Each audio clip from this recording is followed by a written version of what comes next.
What's up? Hey, we're here. Hey. Hey, Gabagoo. Hey. Hmm. Starting up right as the party's getting suspicious. Whoa, funny that. What's up, gamers? Hello, guys, gals, and non-binary pals. Welcome to another Hey, episode gamers. of How's it going, Game Nation? What? Oh, Gaming. I'm gonna fucking throw up. I needed to be known. I finished today's prep by the skin of my fucking teeth because shit that I was working on didn't save, and so I had to redo most of it. So that was real cool. Anyways, hey, what's up? Hey. I need to make it known that Rory is asleep on my floor. I am just a little guy. Look at me. It's my birthday. Hey.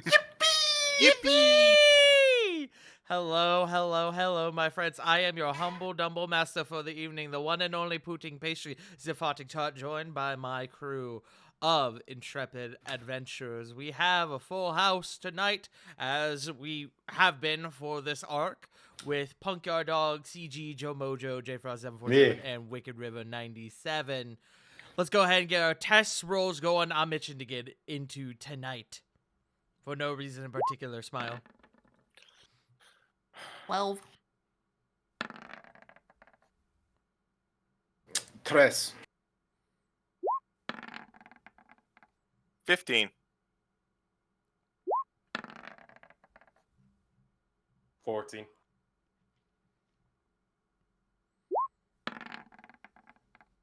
11. Okay.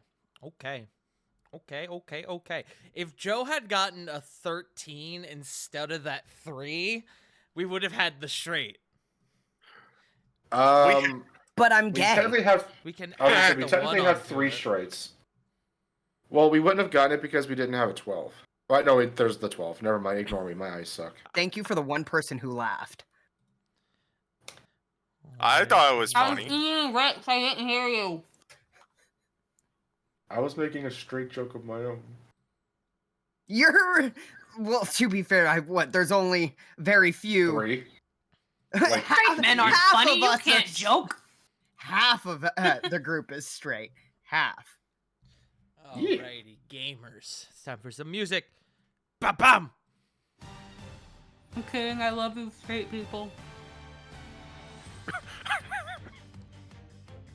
We journey back into the world of Vanahir as Exilia Regalia deep within the city of Paradigm. Now, underneath the surface, now squares off against the results of some sort of necromantic summoning ritual conducted by the Hellfire Assembly.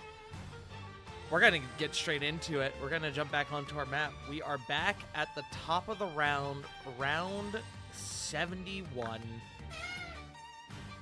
Hold on. Bazingas.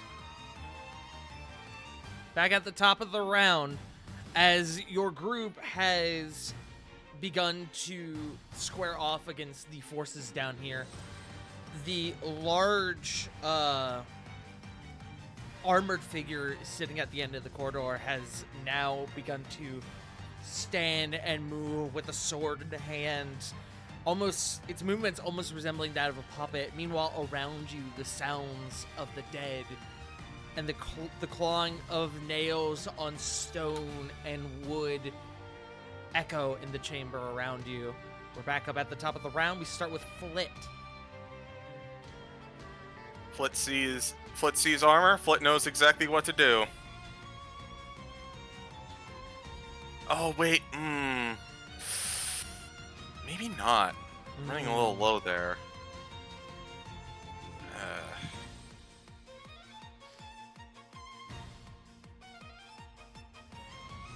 I think instead of... you know what? This is a good use of a spell. Never mind. I'll cast Heat Metal. Okay. On the armor, I presume? Yeah. Okay. Need to just check something. Okay, great. So that is Metal. 10 fire damage. Okay. Well, I guess really, if it's on the armor, there's no point in rolling because he physically can't remove the armor. But he does pass the save, so I believe he takes half, right? He does take half. He still has the disadvantage, though. Correct. As now what almost seemed like this dark essence beginning to leak from the corners of the armor billows and shimmers now forming alongside the smoke from your heat metal. Is that your turn? That is my turn, I think. Okay. Up next is Rovan. Rovan, there is a gargoyle in front of you. Yeah, gonna have to kill Goliath. Go ahead and roll. Two-hand Raikiri. So, make sure this is on.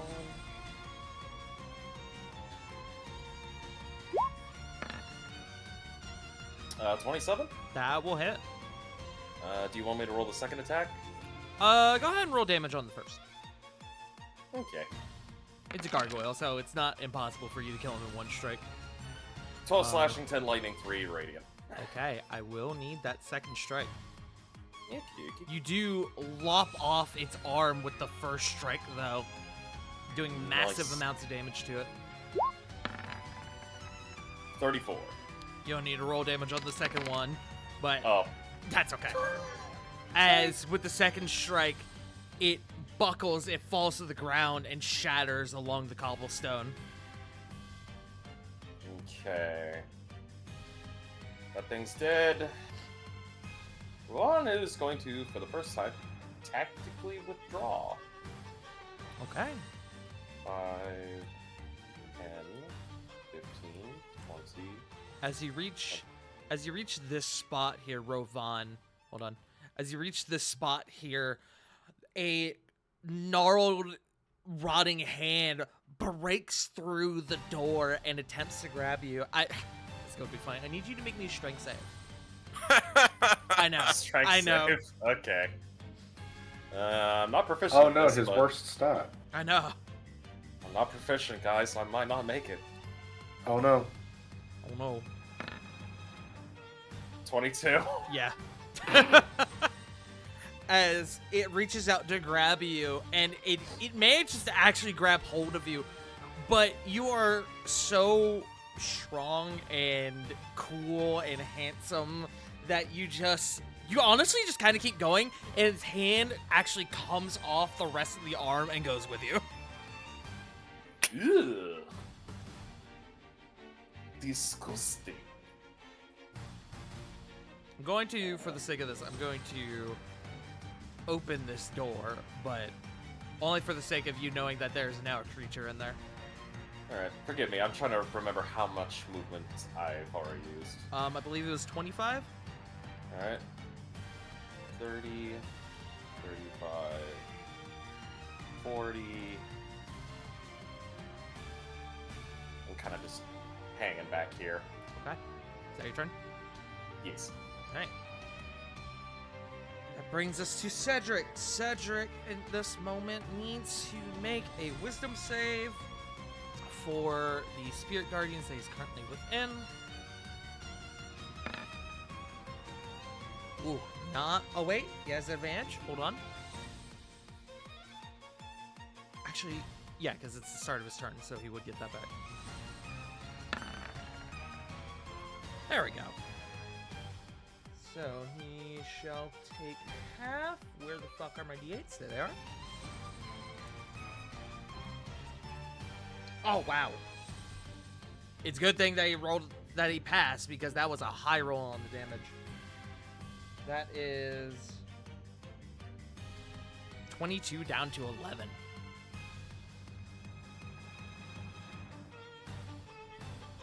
But with that, Cedric's gonna swing on this guy here.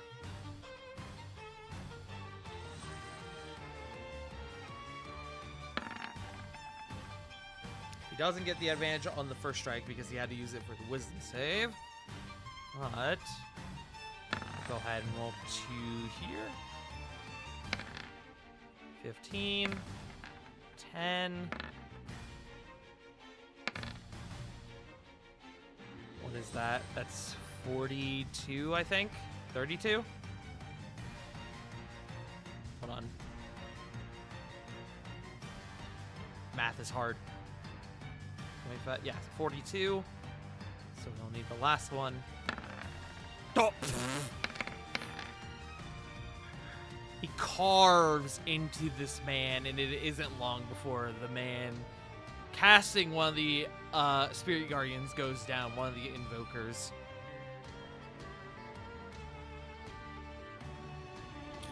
Ah, that's right. I forgot. He's actually in 2 of them. So I'm so glad we thought to bring our Orb of Annihilation, guys. I'll count his roll the same. I'll give him the same save for this one. So he will pass this one. 16 down to 8. Great. And he's going to do a similar... Bella. Thank you. He's going to do a similar move to Ravon, and he's going to just take a step back to get out of the immediate radius of the Spirit Guardians. That's going to be his turn. That brings us to initiative 20. And oops. Sorry, I'm dropping my phone on my desk. But what that means is that I now need to roll some checks here. Talk amongst yourselves. This is going to take me a second.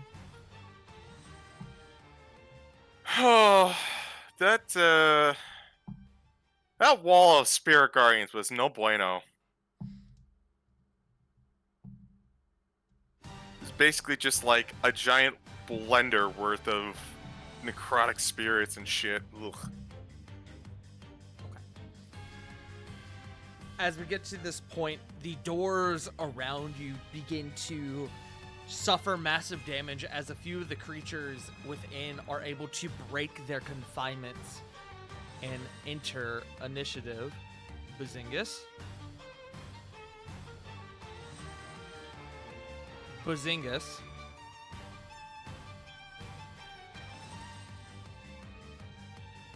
Bazingus. Bazingus. All these creatures will go on initiative 20. So I'm not going to be adding more. Diana is going to...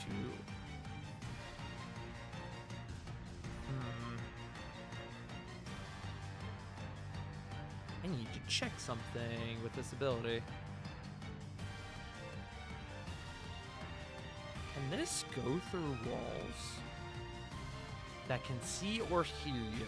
Okay. So she's going to hold off on that for a second. She's going to actually step out here. Going to take aim at the other one doing Spirit Guardians. And she is going to do a Sacred Flame.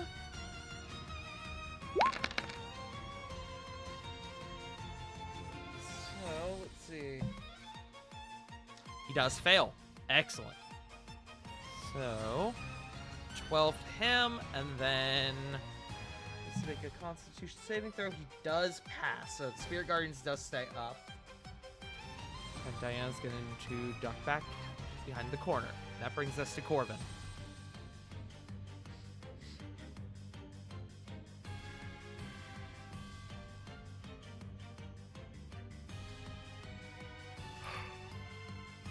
Corbin.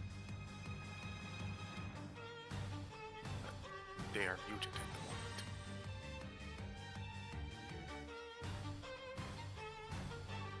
Joe, you here? They're muted.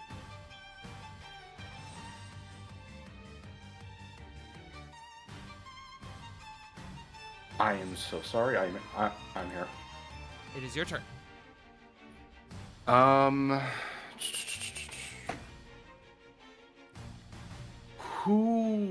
Which one of these guys appears to be?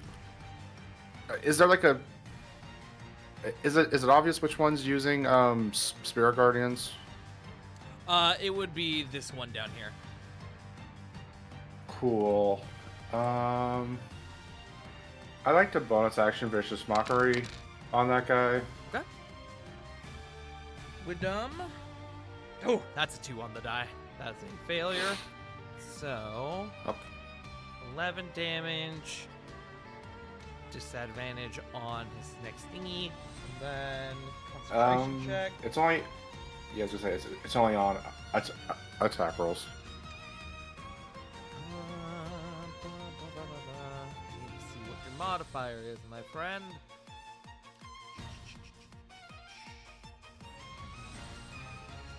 He just fails. Hey, let's go. Literally by 1 point. Spirit Guardian Hell goes yeah. down. All right. And for his troubles, he is getting a shot to the face by Ebony. Okay.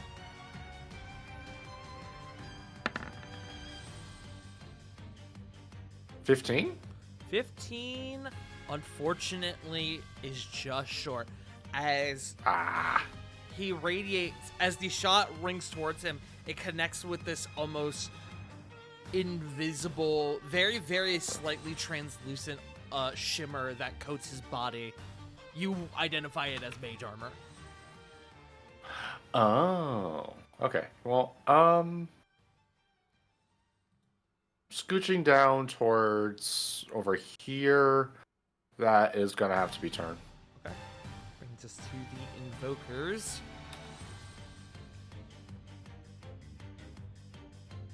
Let's see.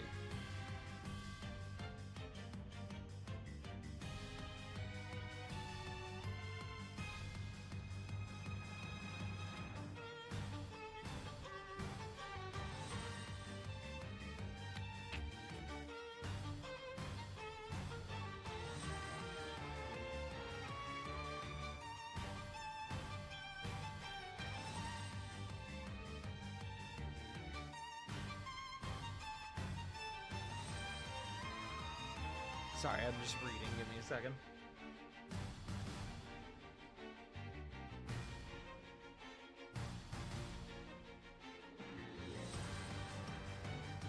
Oh, that's good to know. I didn't read that before. Oh, wait. I'm sorry. I'm looking at the wrong stat block.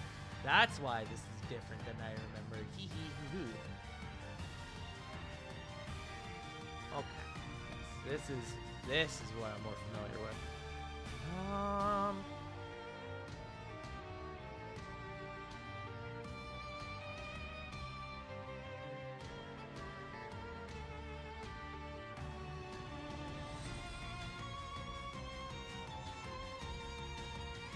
Okay. I'm just gonna keep this simple, and they're just they're just all gonna do some Eldritch Blast. So that's 6 I need to do. So I'm gonna do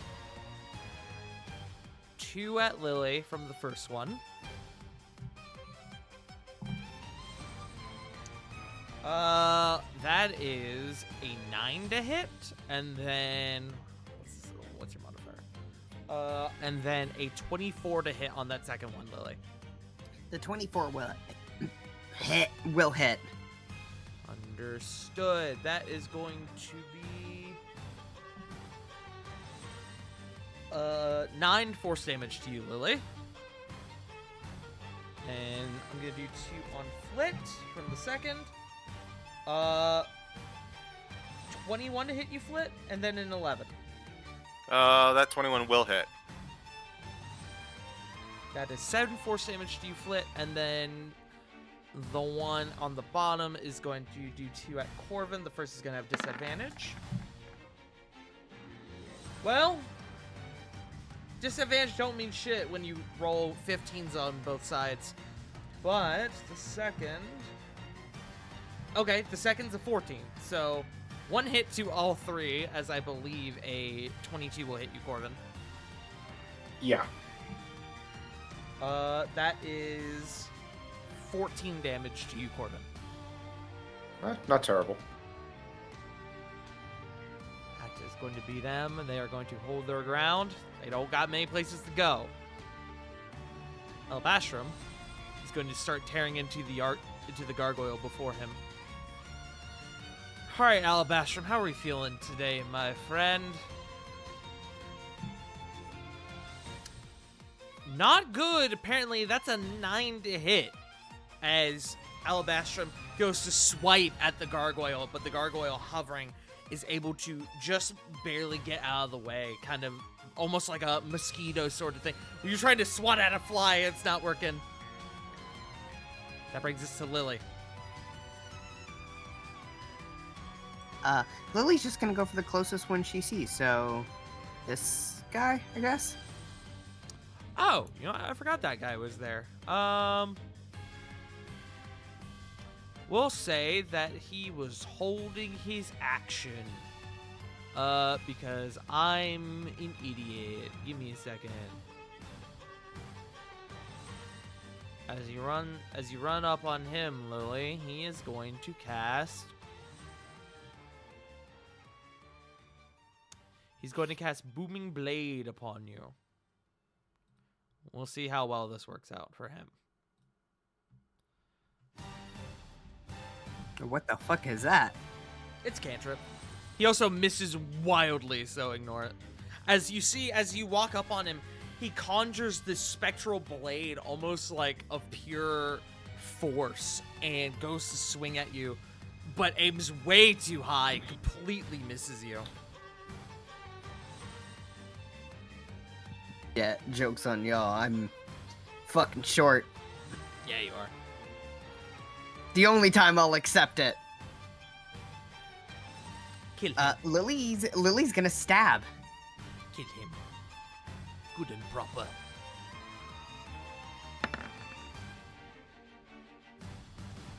$21. That'll hit. God, that dice was everywhere. It was. 19 radiant. Okay. He's still up. 17. 17 does hit. 17 radiant. On the second one, he goes down.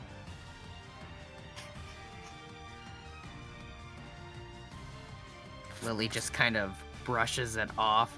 It was what? Still have movement, he still have one more attack.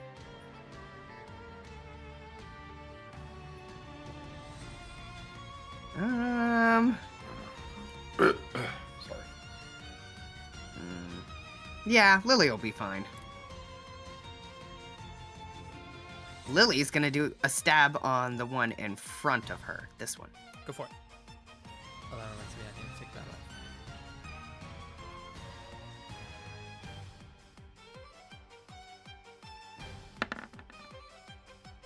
off. 17 again. That does hit.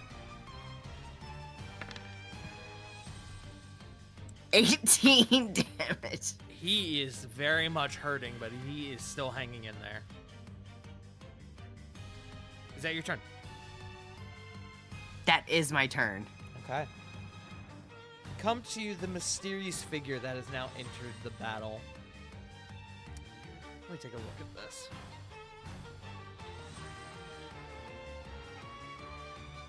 Excellent.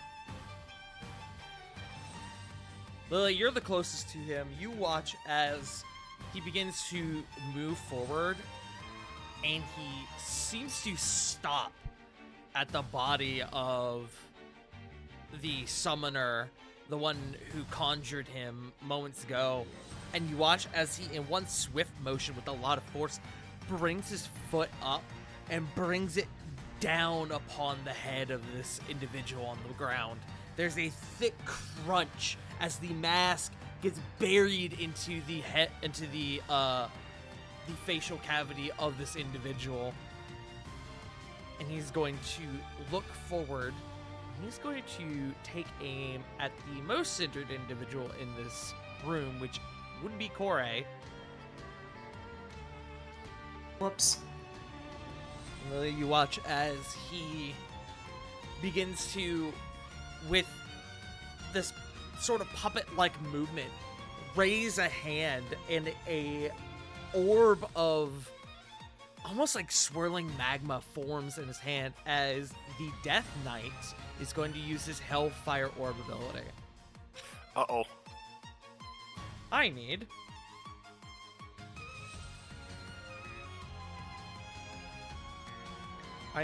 Flit, Rovan, and Corey to all make me dexterity saving throws.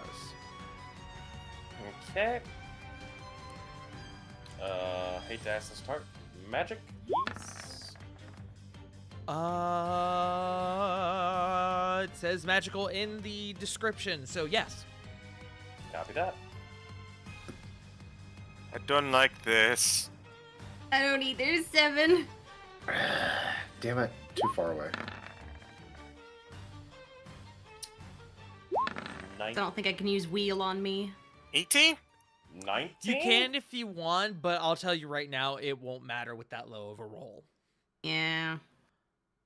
Rovan, you pass. Flit, you barely pass. Corey, you unfortunately fail, but you will still take half due to the effect of Warding Bond, which is good for you. So, Dope.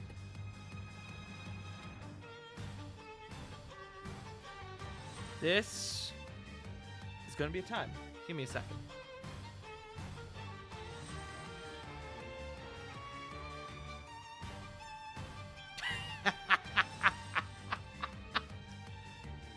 That's pretty funny. Huh? Corey, you are going to take, well, I guess all three of you are going to take 69, Nice. Uh, Wait, not nice. being 34 necrotic, 35 fire, halved to, what would that be? We'll just call it 17 for both, so 34 to each of you. Okay. Alright, 1 second. That means Diana's Sorry. gonna take 34. What's up? Shield Master. Reaction. Rovan will take nothing. Okay, so that's 34, you said? Mm-hmm. Yeah. As it comes barreling towards you, Corey, and you, unable to get out of the way, you guard yourself, and it connects with you, and it explodes into this torrent of fire and dark magic that fills the center of the chamber, leaving scorch marks and this like thick ichor across the floor.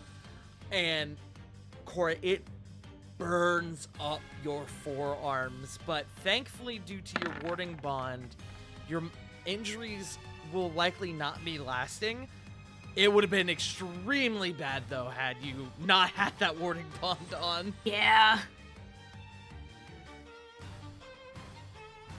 He is going to simply use the rest of his turn to move forward. To continue to move forward.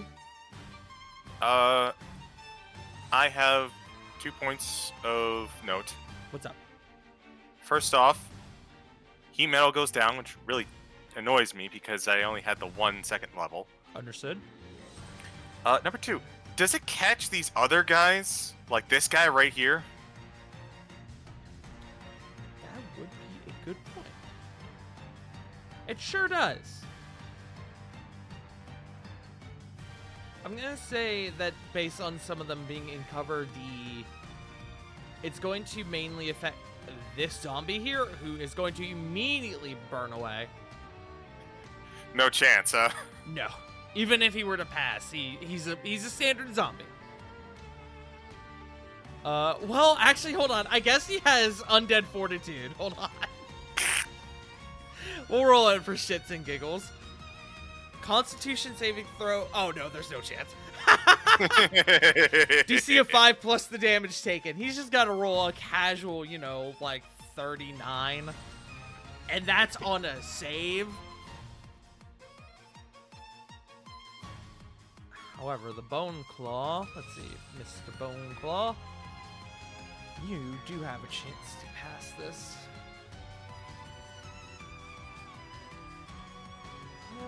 Okay,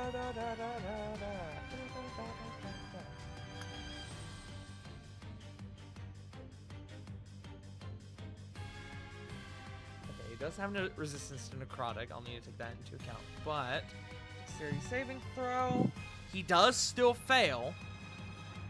So this is going to be weird. So he's going to take 30, what did I say, 35 or 34 fire and then 17 necrotic. Because he's resistant to the necrotic. So, All right. hold on. 17 plus 30, nope, fuck. 17 plus 34. 51. I must have typed that in wrong because that did not come up with 51. Oh, I see what I did. Okay, great. As he too begins to slightly burn away, but he is way more resistant than the zombie and is able to continue on. This guy is just going to now move up to here, and he's just going to hold out his blade forward almost in like a commanding stance. And then we're going to go to Corey.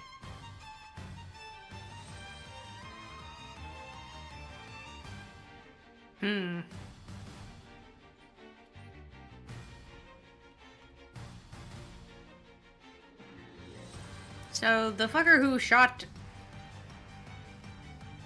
was that one? It was the man in the full armor. Yeah. Yeah.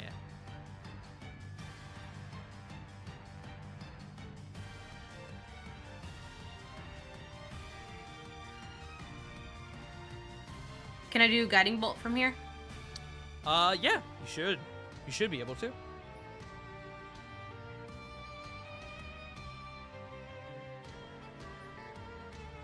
Let's see.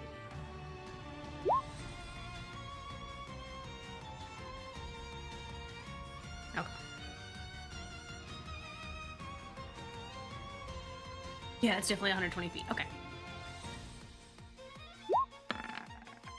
Does a 25 hit? 25 sure does hit.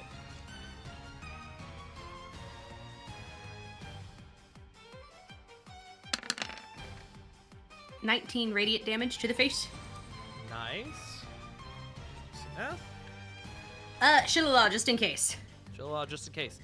You send your guiding bolt out as this individual is standing there, and you actually connect it with the head, and the helmet slants to like in one direction, and you distinctly hear the neck of whatever skeleton or bone of whatever possible body, creature, whatever is underneath it. You hear the neck just as the head now rests at a 45-degree angle.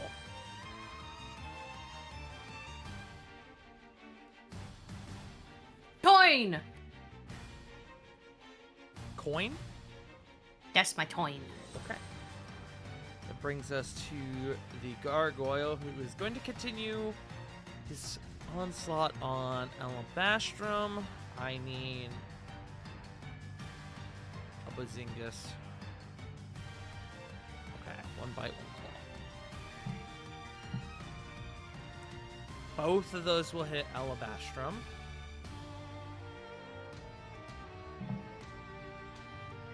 Garbage damage. He's going to take 8 total from a combined 2 hits. That's fine. He is ultimately a simple gargoyle. He's a CR2 creature. And that is going to bring us back up to the top of the round with Flit. Let me just check my notes here real quick, Flit, before you continue. Sorry. All right, go ahead.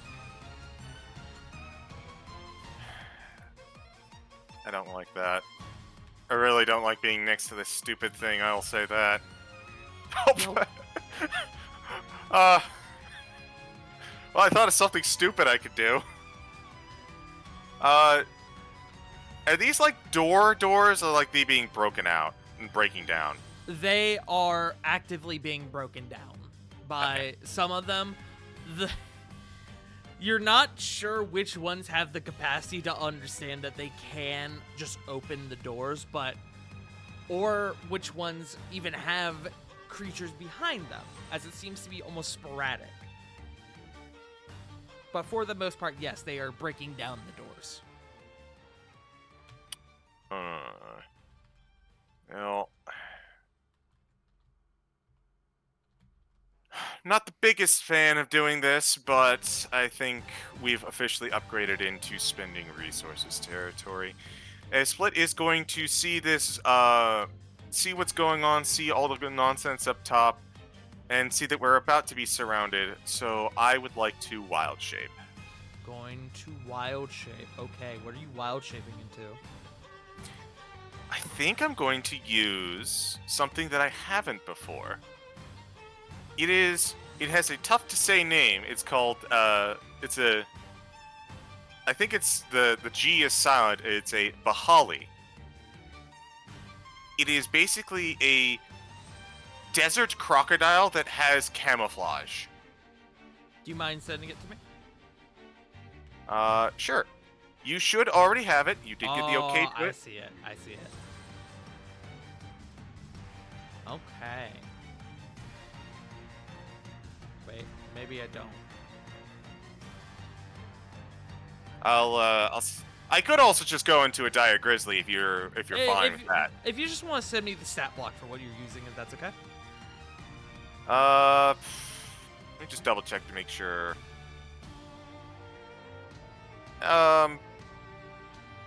Yeah, you know what? I'm gonna go with the grizzly instead. The dire grizzly. Yeah. Dire grizzly is so good. What size creatures does that make you? It is a huge creature. Big. Big. And as I am very big, Yes, let me know. You do at this point. You do touch the ceiling in this chamber. yeah, it's a little difficult to wild shape in here. But I am big enough. I am big enough and strong enough to take it to this Bone Claw, who I do not want getting started. So I'm going to do my best to put them back in. Shove them back in the locker. Shove him back in and then weld the door shut. What door? He broke that shit down. Get back in, nerd! So bite attack and then 2 claws attack. 3 total. Okay. Plus 10 to hit.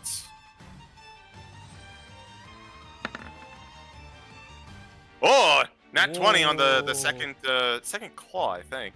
Okay, so all 3 of those hit actually. If it's plus 10, the 17 will hit, natural 20, and then 26 will hit. Okay, alright. Let's So- square away the natural 20 first, if that's cool with you. Alright, so I'm keeping tabs. So the D20 is 4d6. And this is going to be a flat 21 with bonuses, so I'm just Sheesh. keeping... Ooh, good roll for the crit. That is 40 damage. Excellent. 40 damage plus 44. And then bite.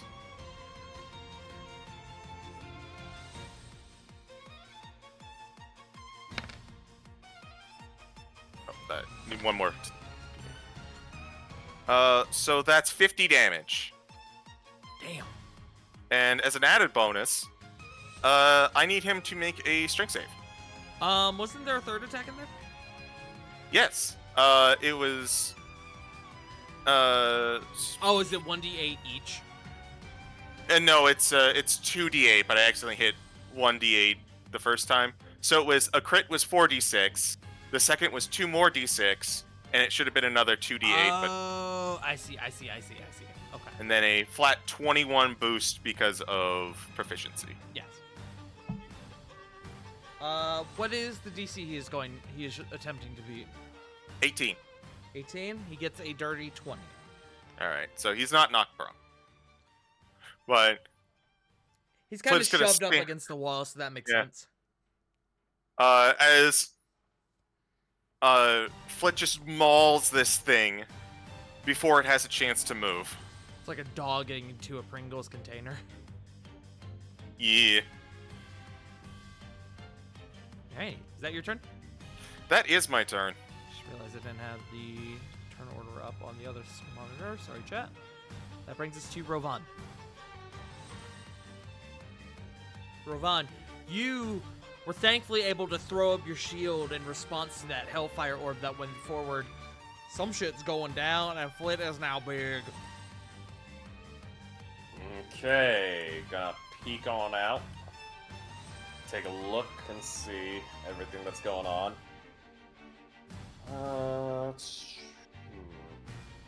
Would I be able to see the Death Knight You from sure my? would. Okay. That's He the case. stands a solid, 2 feet taller than the 3 men in front of him. He's a large Got- lad. He's roughly Got about it. your size, actually. Okay. I'll take 4 shots of Eldritch Blast on him. Go for it. First has advantage. First would have advantage. Ooh, even Because he's better. going from the guiding bolt. He. All right. Eldritch Blast. Here we go. Hiya Skadoosh. Shiakazing. 22. I'll hit. All right. I'll roll the other 3.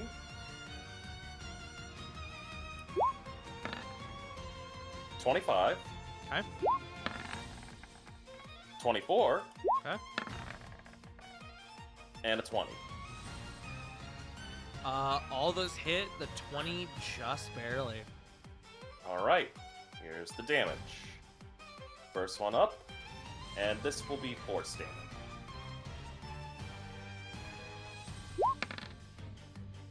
Seven. 14. Okay, we're up to 21. 11. 32. 7. 39. Okay.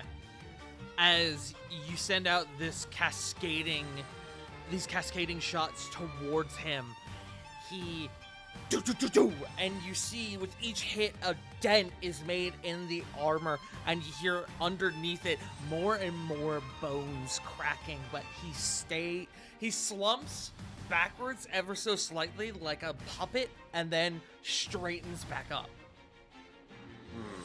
Is there anything I see while I have True Sight up? While he's taking these hits. While you're looking at him through this true sight, you see the spirit of the summoner that you saw enter the armor. The spirit is also layered on top of this Death Knight and is also seemingly feeling this damage as well as his form, his spirit is shimmering with every hit.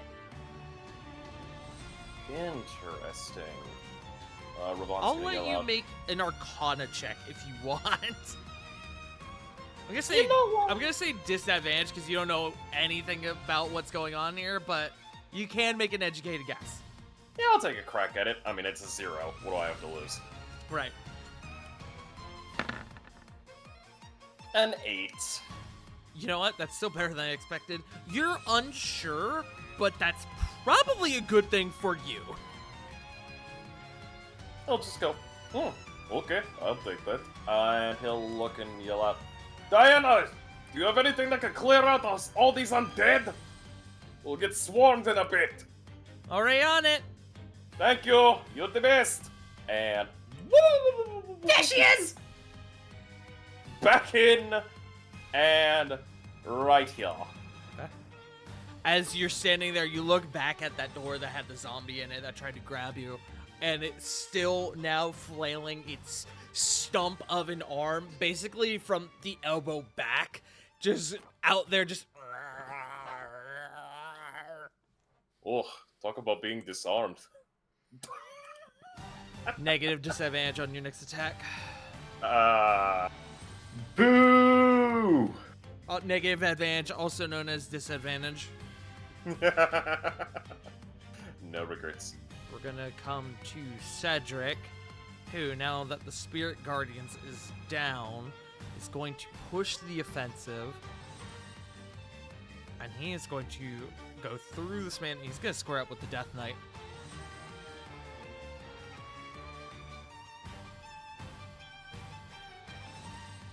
He's going to swap, and he's going to go for the two-handed Dragon's Bane. So, advantage on the first one with the assistance from Nexus. Boy, howdy! You shouldn't have. Woo! Spicy. What a good lad. And 3 more.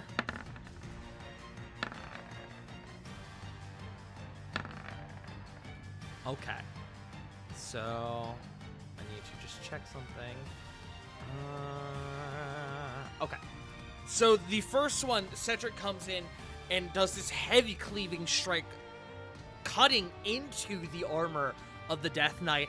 And then, as he pulls back and goes for a second one, the Death Knight actually, using its reaction parry ability, actually raises its sword, almost flailingly so, and parries the blade upward. But Cedric carries that momentum back around and is able to then come back around and land the other 2 strikes. So one is going to be a miss due to the increase in AC due to the parry ability, but that's still a nat 20 and 2 hits. So 19, 30, 47. Sheesh!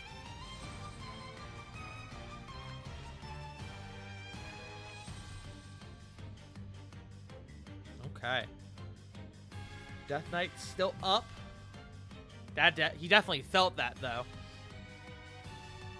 Brings us to initiative 20. Well, Need like to roll- soon to be Death Knight. You need to roll a couple things here. Okay. Okay.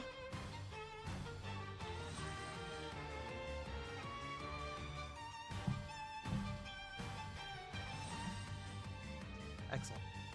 As more and more knocking occurs and the additional sounds of door splintering and breaking echoes throughout the chamber, a couple more undead are going to enter combat.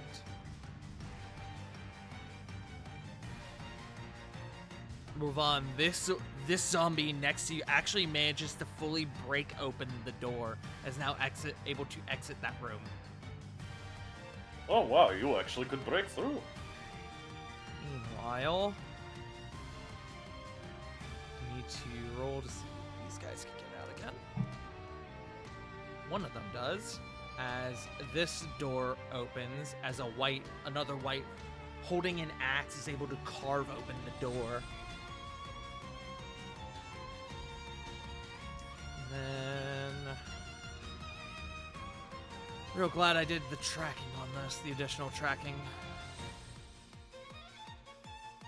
Because if I didn't, this would have gotten ever so more complicated.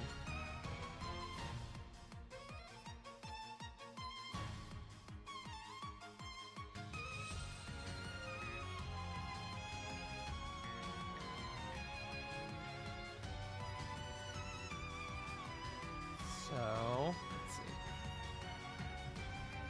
This white is going to come out, and he's going to go after you, Corvin. The Zambo is going to come out and try to get you, Kore. The Deathclaw is going to come out and go after Flit. So, just do a couple things here. Let's start with the white. I'm going to go left to right as far as this goes. So, starting with the white. Corvin. 2 long sword attacks. Wow. Corvin, you've dealt with undead before. You're able to easily navigate a dead motherfucker with a blade as he slowly lumbering takes us 2 swings at you and just whoop, whoop, as your body ever so slightly turns to jelly as you finagle your way around this blade. Channel your Toon Force. Bone Claw is going to make an attack on you, Flint. It's going to make 2 claw attacks. What's your AC? 19. 19. A 16. That other one's a nat 20, though. Alright, hold on. As... Wow. Okay. Fucking Christ. As the first slash, you see it coming and you're able to duck around, but the second one, it reeks up and catches you actually across the face. Flit, he rolled really fucking high. Uh-oh. You are going to take 58 slashing damage. Damn! He rolled Sheesh. 4 10s, a 6, and an 8. Wow. Yeah. Hold on. I have to do math. Okay. You are also now grappled as the clawed hand is now actually embedded into your bare cheek. But not your bare cheek, if you know what I'm saying. I do. I yell, except the Bone Claw's hands are literally through my mouth right now. And then Kore, the zombie, is going to reach out and try to attack you. That's a nat 1 severity. Cool. Hey, Kore, why don't Rip. you make me an unarmed strike on this fucker? Yay! Punch him. 26. You've been in fucking fights with dragons, assassins. A singular zombie is no trouble. He's slow. He's he doesn't have any sort of sentience. He goes to grab you and you just, no. And just fucking, BAM! Right across his nose. His face caves in slightly. Roll me some damage. 8. He is still standing, but he does like a lean backwards, kind of stumbling before It like sways like a punching bag that's like, got the sand at the bottom. he lurches backwards. He is still up though, but with that, I need to just roll one more thing. Great.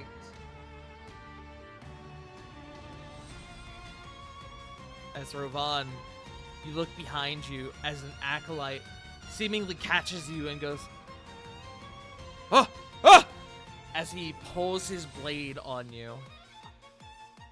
He is going to come forward and he's going to attack you. This should go well for him. Yeah, that ain't doing. As this hooded figure goes to plunge his blade into you and you just throw up your shield and it catches on the shield. It actually like slips and his body actually sort of slants into the shield a bit, but you hold firm. Why do they bother? We're going to go to Diana. Diana's going to come out to here. She's going to get up under Flit. Rawr. Rawr. Rawr. I fucking knew they were going to do that. Oh, here we go. It's time for the cleric to do the cleric thing. Cleric. You know what time it is. Turn undead. Would you say that it's clerical work? Yes, I would.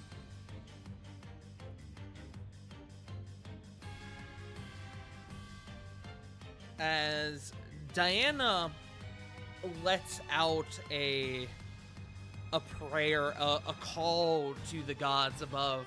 And normally when she does this, she's done it either in common or celestial.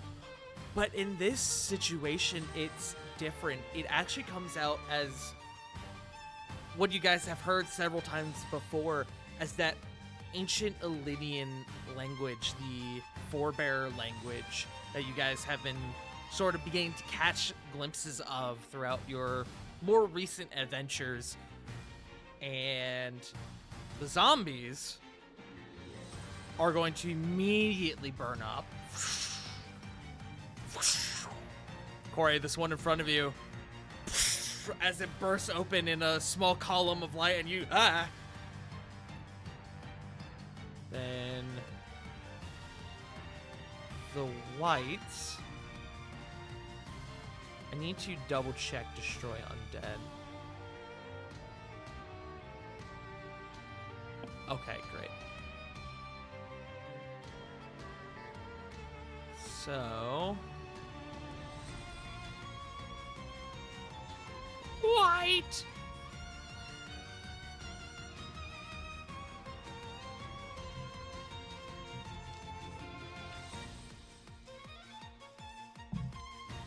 Corvin, the one in front of you. It says to me in an undead language, I don't feel so good. Fuck, this sucks, dude. And that was 2 days before my retirement. Corvin, the door next to you enacts, takes out a chunk of the door, and as this white begins to reach out to try to grab you, he too, whoosh, goes up in radiant flames. And I think I just moved. Thank you, Diana. And then this one up here also. Now, I need to roll. Oh, this zombie also goes up. Rovan's new best friend. Oh, congrats. Now, Bone Claw. The Bone Claw does not go up in flames, but does fail the save and is now frightened of Diana.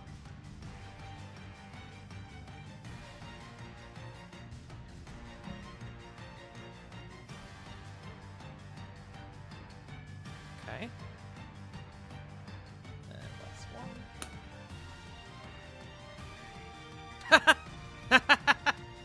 That's pretty funny. Rovan, you, with your true seeing, you can't see through walls, but you see from this chamber here, you see this small explosion of, I don't know how to describe it. It's like it's a mixture of the energy around you that you've been seeing, infused with this arcane magic, as something inside almost like implodes outwards, and you hear a ghastly voice emanate from inside that chamber. You don't know what it is, but you're pretty confident whatever it was, it's now dead. Cool. Yeah, definitely do not get on Diana's bedside. Also, don't become undead. We love our clerics. As that pulse of the channel or the turn undead goes out and all these events around you occur, Diana's gonna say right where the fuck she is. She's got a big ass bear defending her. That's gonna be her turn. We're gonna go to Corvin. How can I be useful here? Okay, so the white is no more. White! White! That hurt. Fuck. 5, 10, 15 there. Let's go ahead and do a couple of pop shots on... Actually, first things first, bonus action. Vicious Mock on the Bone Claw by Flip Bear. Another point of order, real quick, Corvin, as you're moving back across, you have kind of this brief moment to kind of catch your, like, sort of, catch your bearings and, sort of refocus yourself, and you take a look at this alcove behind you, and you see the two large statues there. You see this fountain that looks like it's been embedded into the wall, almost like a well sort of thing, and then you see this very intricate door at the end of the hall, and it clicks with you, and you realize that's where you need to go to get into the labyrinth, and you know you need a special pendant to access that door. in the briefings, was the pendant shown, or was like the eating head kind of like descriptor on there? It would have been shown. It's a triangular pendant with the flat end, with one of the flat ends pointing down, and there is this almost like draconic sort of, almost like an undead draconic, like a dragon skull plastered across it with 2 red eyes. And you know that you've been told that the summoners and the invokers, those with higher authority, are the ones who carry those. Make me just a general insight check. Insight. There we go, 31. You recall that information, and then you look back towards the Death Knight, and you see the body placed behind him. That's likely going to be your man there. Sweet. That changes things. You can pull back the vicious mockery if you want. No, it just means I gotta get closer. I am so sorry. All good. Take your time. Because I started from here, I'm there, that would be there. 30 feet would get me there. I think I immediately see what you're doing. I'm all for this. This is so fucking stupid. I love it. Continue. Okay. I can see the body, right? Like, can I see the ground below him? The ground below him, no, it is on a slightly higher elevation, unfortunately. Okay. That changes a couple you of can ideas. see the ground below him, but not enough to where, if you're doing what I think you're going to be doing, you're going to be able to angle it and aim it properly. I assumed the multiple bodies would be in the way, especially the fucking gargoyle. Right. But you know what? Time for okay, funny so that's what I I was gonna say that's what I tell my dates, but that sounds weird. Yo. Okay, so 5, 10, 15. Can I climb on top of, like, can I get on, like, Barefoot's back? Yes. Make me a athletics check with advantage because Flit is not actively resisting. Okay. I appreciate you, Flip. I've become the furry tank. 17. 17. Sorry, You're able 10. Wait. Oh, no, you said advantage, my bad. with advantage, yeah. You're not able to get on top of Flit because Flit actually reaches the ceiling, but you're able to get onto Flit in a position to where you can see the spots, the open spots around this body here.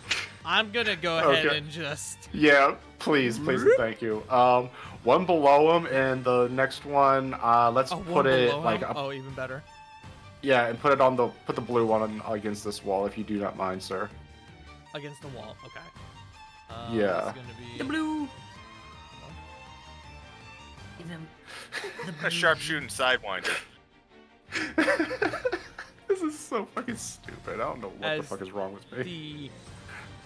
the funny stick comes into play once more, and this body. Blip. Hold on, I have the sound for it. I have the sound for it. Hold on. Where is it?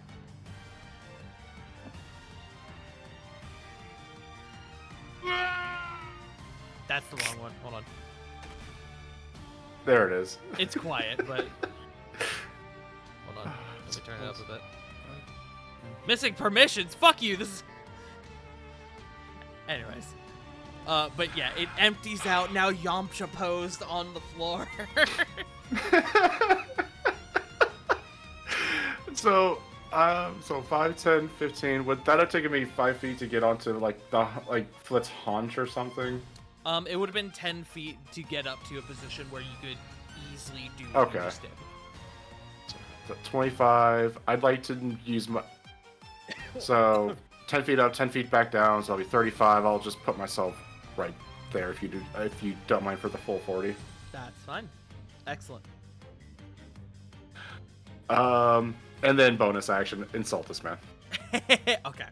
We'll go with the previous roll. So wisdom save.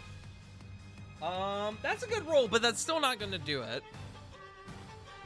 Yeah. 9 psychic. Excellent. Brings us to the invokers, who are all going to actively target the big ass bear. Hi. 19's your number. So I need. They're all again. I'm just gonna make this simple, and I'm just gonna do Eldritch Blast for all of them. 19, you said? Yep. On the first 3 rolls, 2 hits, 1 miss, 1 just barely a miss. Again, 2 hits, 1 miss, so 4 hits, 2 misses. Okay. So Flit, you're going to take. Let's see. Okay. You're going to take a total of 34 force damage, Flit. That is all together. Ow. As you suffer this barrage of Eldritch Blasts cascading towards you. That is going to be them. We're going to come to Albastrum, who is going to try and put down this gargoyle. Let's go, my boy. That's my boy! Eat the rock. Eat the rock. Eat the rich. Eat the rich. As 40, 10 plus 5. Actually, hold on. I need to check something about the gargoyle. Oh. Hold on. I need to. This is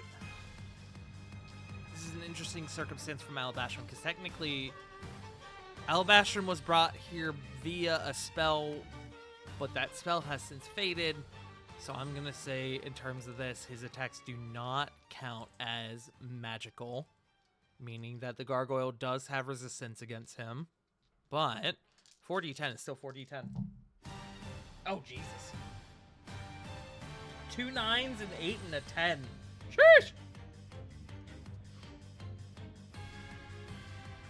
So 9 plus 9 plus 8 plus 10 plus what is your modifier? Plus 5 divided by 2. So 20 damage. The gargoyle is getting munched on. He is still alive, but he is very, very much damaged. That's going to bring us to Lily.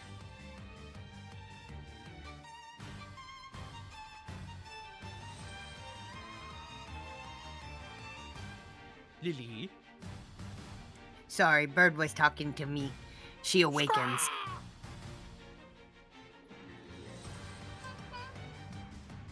She hoots. I'm just gonna keep stabbing the one in front of me. Sounds good. Go for it. Because you said he's getting close.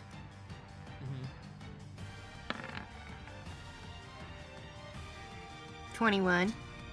21 will do it. Roll your damage. 17 radiant. He is down. Yeah! The next 2 immediate creatures within your vicinity would be the gargoyle and the other summoner. The summoner is haggard, but still has a little bit left. The gargoyle is quite heavily damaged, though. I'll whack the gargoyle. Okay. 24. Roll damage. Oh! Ooh. 24? Gargoyle is down. Fuck. Up, bruh. He's gonna stab this one now. We love the 5e fighter. You're going for the summoner? Yes. 18 will hit. Roll damage.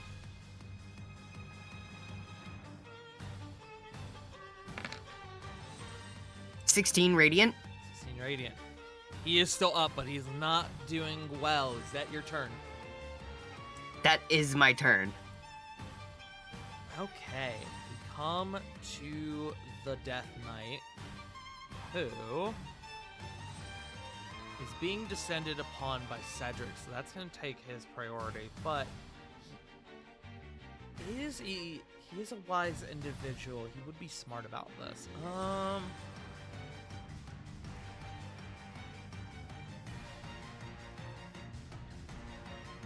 He's going to take his blade in both hands, and he is going to...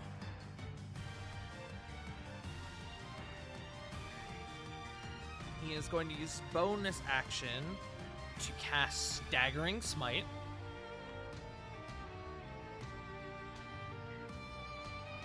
So...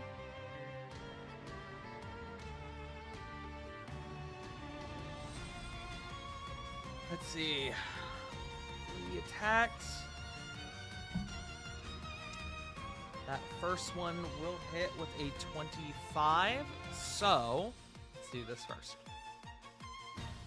On the initial damage, well, that's as low as it can go. For 6 slashing. Then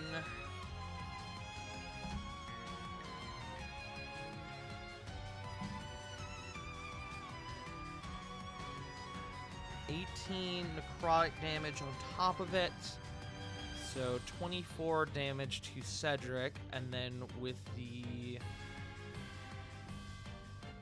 Staggering Smite, Cedric needs to make... What the fuck is it?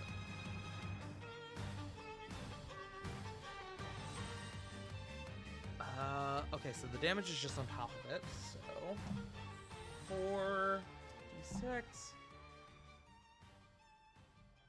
15 psychic on top of it. So a total of 33 damage. That's not right. 24, that's 39. How the fuck did that happen? Whatever, it's fine. And then Cedric needs to make a wisdom save.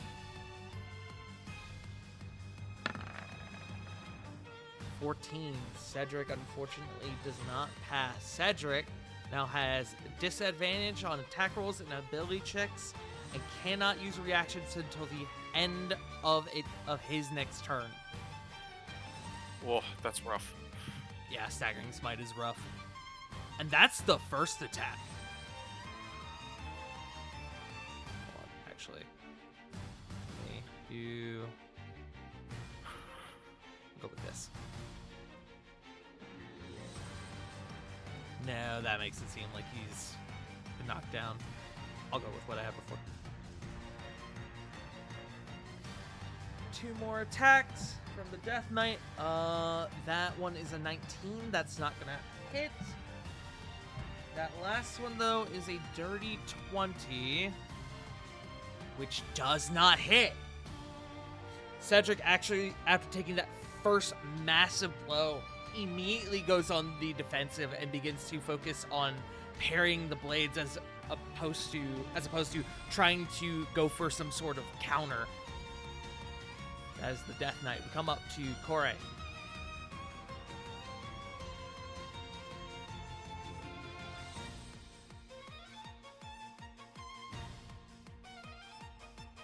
Come to Kore.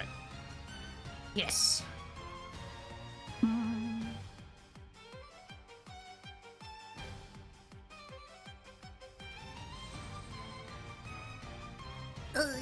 I'm trying not to use too many resources right now. Can I use my Wand of Magic Missile Sure.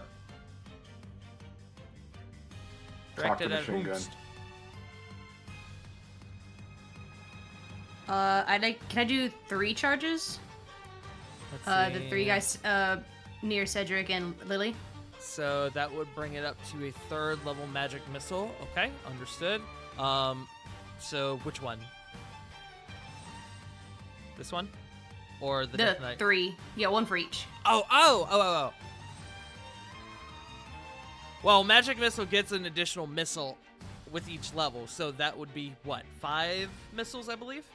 Correct. So you could do 2 and 2 and then 1 on another if you want, or you have 5 missiles to use, to utilize. Yeah, we'll do 2 and 1. Okay. So go ahead. So it's 1d4 plus 1 for each one.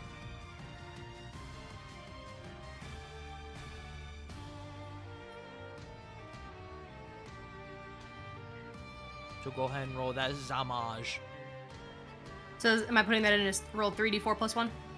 Roll 5d4 plus 1. That's right, duh. Well, 5d4 plus 5, technically.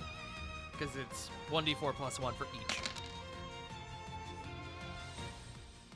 Okay. 14. So, how are you... I just realized those are garbage rolls. I'm so sorry. It's okay. It happens. How are you divvying this out? Who's taking what? The one who's getting the 1 is the, I guess the grunt in the middle. Okay, the one in front of Lily. So Yeah. that will be 3 to him. Okay. And then 2 to the other. So the guy up top will take... Let's see.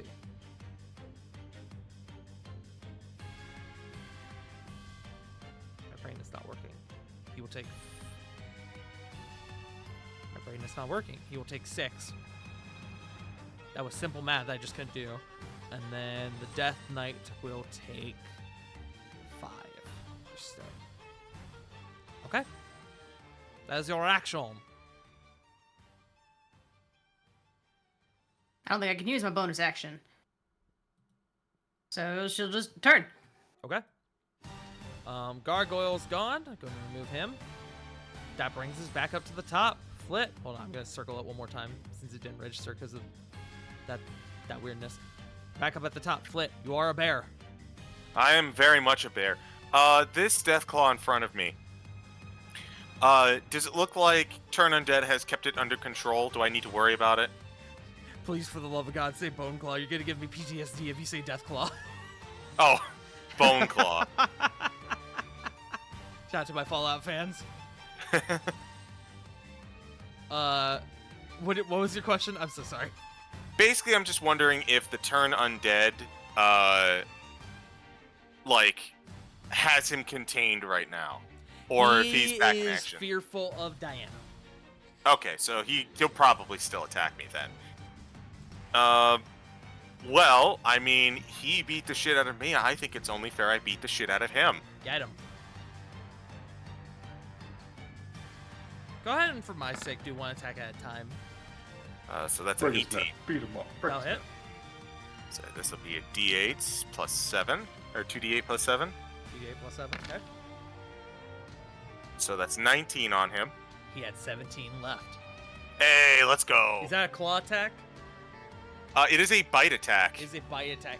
As you take this creature in your mouth and you feel its bones crack and snap under the might of your jaws, and it is its hand actually breaks off as you bite onto it, and it's now put at a weird angle.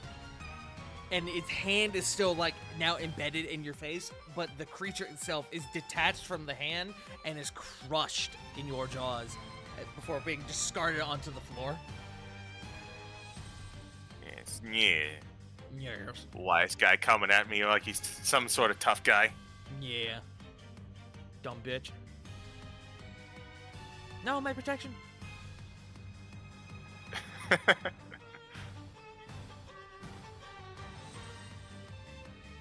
Well, I mean, I've got 2 paws. How much movement do you have? 40. Okay. Just be aware that you cannot end your turn in the same space as Albastrom. Okay. Because it has to be 2 sizes different. You can, though, if you keep going, you can technically end your turn on top of all 5 of these individuals. If what would jump. Sorry. Just be over Lily like a fucking dinosaur. Because compared to what- Lily, you're about the size of a dinosaur. If Foot would jump over and roll over them, would it be considered a bear roll? My dog is here. You know what? I like that. That was clever. I enjoyed that one. Hello, Nug. Happy birthday to Nug. Yes, happy birthday to Nug. Nugmer. I don't think I'm going to jump over everyone. I'll probably just head back. But I am going to absolutely claw at the... I'm going to claw at this one. Understood. You know why I'm going to claw at this one? Tell me this thing. Because Cedric is right behind him. Yep, he sure is. So, first attack with Roll invoke advantage. Flanking. Yep.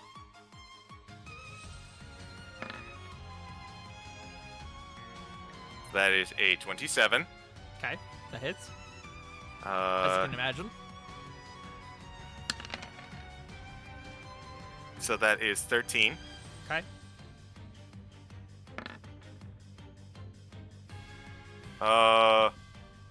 That is 17. 17 matches. All right. And that's 14. Okay, so 27 total to him. 27 total to him. He is still up, but he is looking real bad.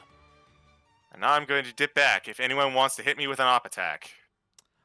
I don't think they would. I think they would try to save it in the event that Cedric or Lily would back off. I think they would genuinely just let you go. All right, then. That's my turn. Okay. Come up to Ravon. Okay, gonna deal with the cultists in front of me. Yeah, you are. 2 swings with Rakera. Okay. Two-handed.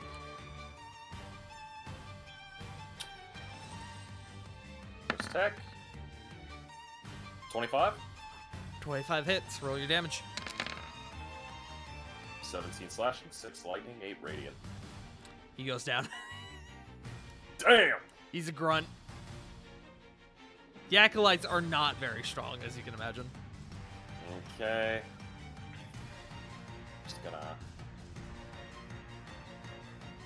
go up and kind of peek out just a wee little bit to see how everything's going. How's everything going? Rawr. Okay. Just immediately bumps up and goes back.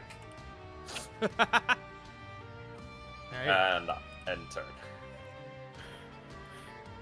Cedric. Cedric is a smart cookie. Cedric, even though he is squaring off against the Death Knight, is going to recognize the fact that the 2 individuals next to him are extremely haggard, and he's going to try to see if he can go ahead and just put them both down. Advantage on the first one. 22. 13. He is able to just barely put down the man on his right side. He's going to go for the one attacking Lily. He's actually going to sidestep and go for advantage here. See, you see, Cedric has been in a lot of fights and is very smart in terms of his positioning and strategy, and it pays off. Oh no, that poor bastard. As this guy also goes down. And then Cedric is going to skirt back around to the other side to invoke flanking with Lily again on the Death Knight. Oh, that was almost another nat 20. I saw it. Both of those are going to hit. Even the parry won't beat that. Oh my god. 19. 13, which means 32. As Cedric begins to float around, delivering these strikes, thinning the numbers, and putting himself in advantageous positions reminiscent of his youth, and is able to bring down the 2 summoners as well as damage the Death Knight. The Death Knight looking pretty haggard at this moment, but is still up. It's gonna be Cedric's turn, though. Gonna go back to the layer actions. I need to roll a couple things.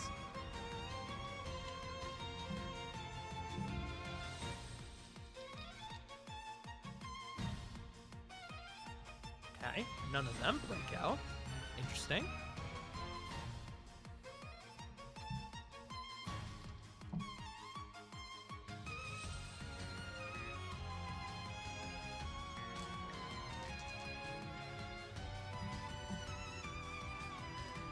Actually, I'm not sure of that.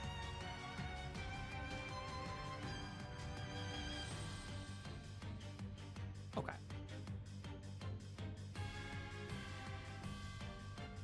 So up north, none of them are able to break their confinements. Down south, though, Zingus. I need to roll one more thing. Okay, great.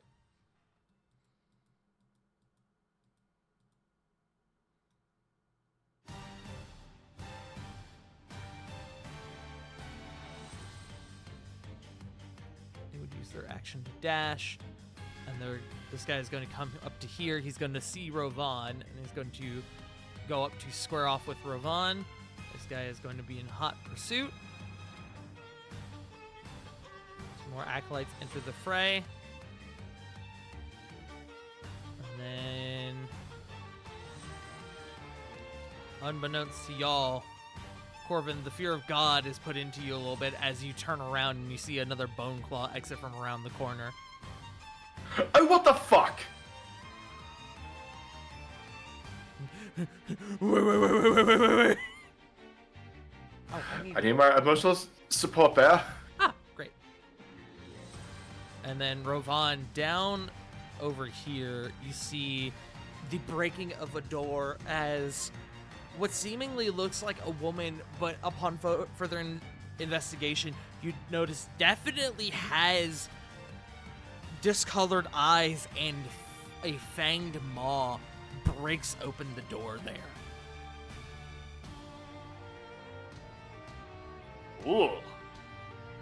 Horrible paperwork.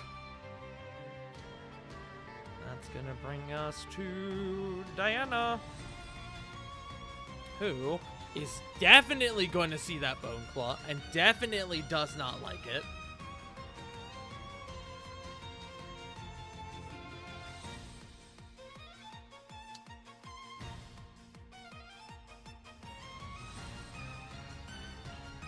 She is going to open up on that Bone Claw with... Actually, you know what she's going to do?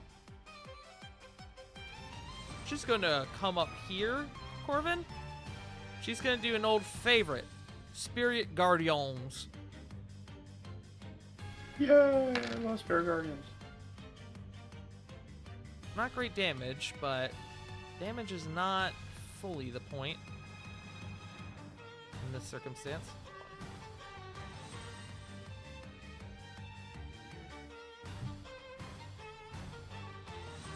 Damage is nice, but getting that aura up is more important. So, Bone Claw fails, takes the full damage. Are you vulnerable to Radiant? I don't think you are. You aren't. Oh! Hey, I just found out that apparently the Bone Claw is immune to the Frightened condition, but it's fine. The one that would have been frightened is now dead, so it doesn't really fucking matter.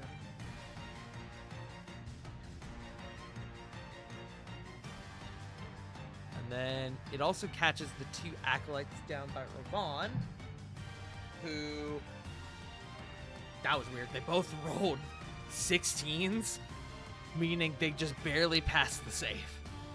I believe. I'm double checking now, 'cause now I don't trust myself. Ooh, actually, they just fail. Excellent. So they will take that as well. They had a +3 wisdom modifier. They would have passed, but they did not.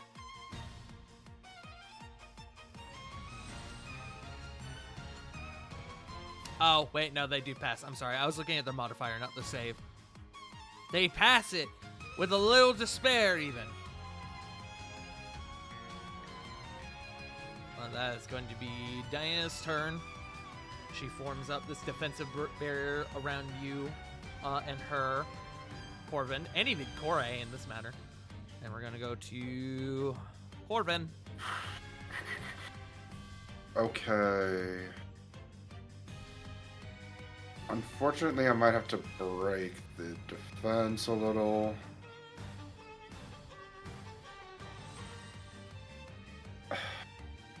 Five, 10, 15. Going to go towards the summoner here, and I would like to search for that pendant.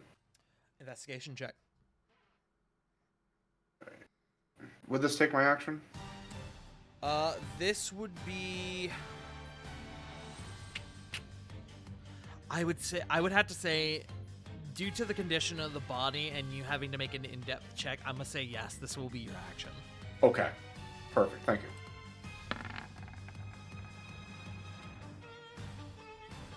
18? The body is a bit mangled due to the damage from the Death Knight and the poor treatment of, the delivery system, but it doesn't, eliminate the fact that the pendant was simply wrapped around his neck, hidden down in his robes. You rip off the pendant, and it is exactly what you're looking for. You have your key into the labyrinth. Okay. Where's it? I was right here. 5, 15, 20, 25, 30, 35. Gonna go towards the fountain. And... No, actually, that's stupid. That's stupid. Changing his mind. Gotta go back towards Diana. Gonna hold the pendant, kind of like holding the pendant next to him and saying, "I've got our key out of here. I don't know how many more of these are coming. We probably all need to run." And then Diana's gonna look at you. I don't disagree. We're getting a little swarmed here, even if we're holding our ground.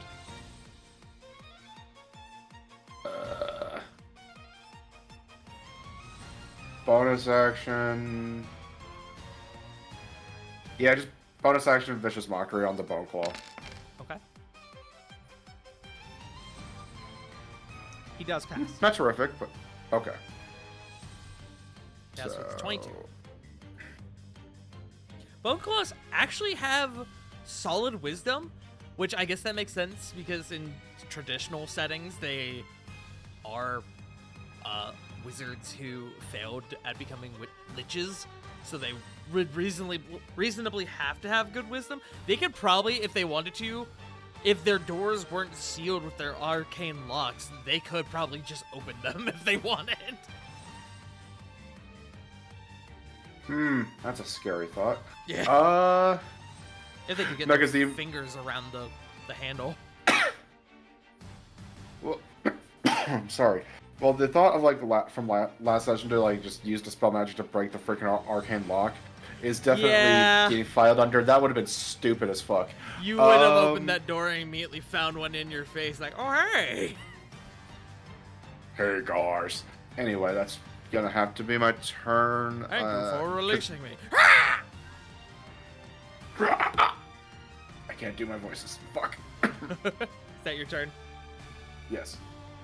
We go to Alabastrum, who is going to opt to fly over here. He's going to rush to Diana's side.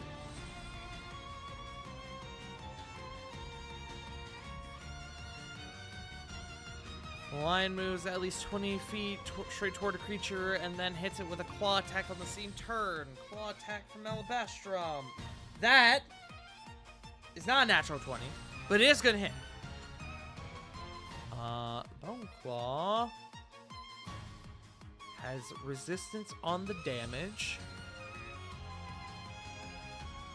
So, Alabastrum is going to do... Well, that's a good roll, at least. Alabastrum is going to do 8 damage to the Bone Claw, and then the Bone Claw is going to have to make a strength save. That's a natural 1! As the Bone Claw is it's shielding itself, making its way through the Spirit Guardian's Corvin, and then this massive winged lion comes over and just knocks him flat on his ass.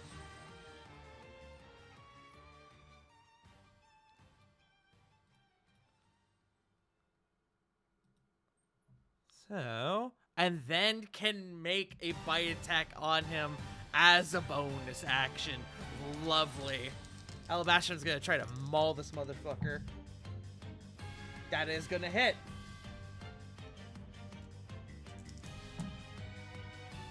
Ooh, again, good damage. 22 down to 11 as Alabastrum begins to bite into the Bone Claw.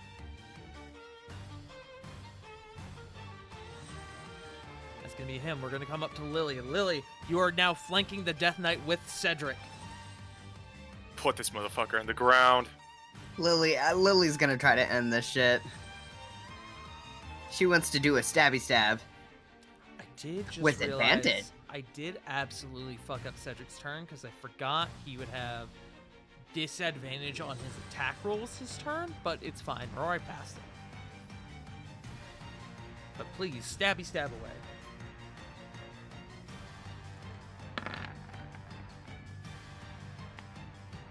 $27. That'll hit. Perry can't beat that. Do you want me to go ahead and roll all of my attacks first, or roll my damage? Go ahead and roll your damage first. We'll just do one at a time for funsies. 17 radiant. Okay. Second.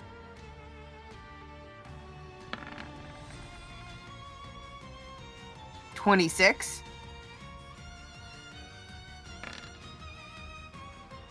For 16 radiant. Even then, even if he threw up the parry, you would still match his AC. So yeah, 16. Which, speaking of, as that brings him down to 0, you and Cedric now are able to flank this creature, charging at him together in a coordinated attack. He is not able to focus on 2 individuals coming at him at the same time. And you come in one side with your blade, Cedric comes in through the other, and you both skewer the Death Knight from opposite sides, and he collapses to the ground.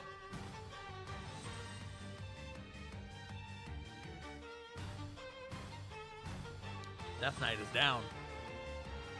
Good.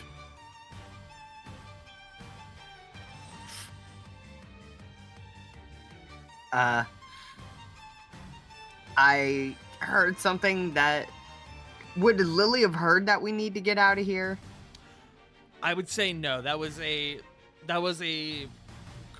small conversation between Corvin and Diana, who are a good ways away from you, in the midst of the chaos down here. I'm gonna say no, you did not hear that. But you do see this portal here. Small caveat. Because of how close the portals are to each other, would the sound carry over? I would still say during the chaos of the fight, I would still say no, because you guys weren't really shouting at each other. You're having a normal conversation adjacent to each other. Fair enough. Had to try. Okay, would Lily be able to, like, search the Death Knight for anything before hopping in the portal? Sure.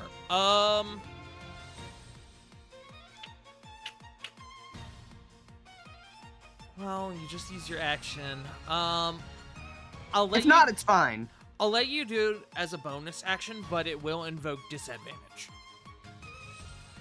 I can accept that. Okay. Investigation? Mm-hmm. Nah, we're good.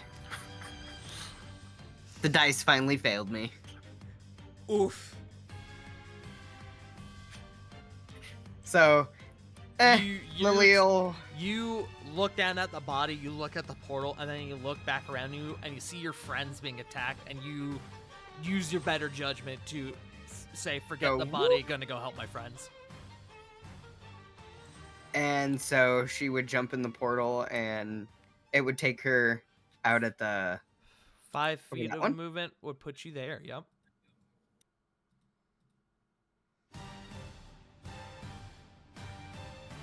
Who's gonna do? We can do. Yeah, portal this bullshit. And then that would probably be Lily's turn. I Okay. can English. Alrighty, come down to the Death Knight, who is dead, which brings us to Kore.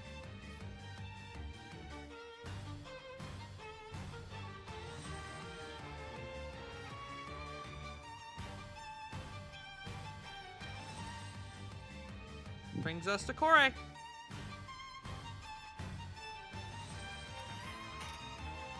Kore is dead. Brings No. us to... Oh, there she is. It wasn't registering me hitting my push to talk button. Hold on. Alright.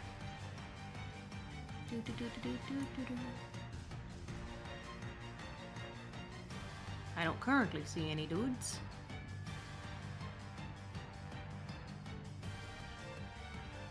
Oh, I see dudes. Dudes acquired. Dudes acquired.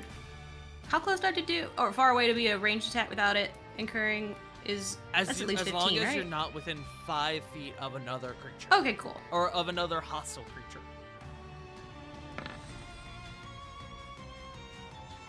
14. 14. What are you attacking with? Guiding bolt. Sorry. Guiding bolt. Let me double check. 14. 14 would hit. He is simply an Oh, acolyte. shit.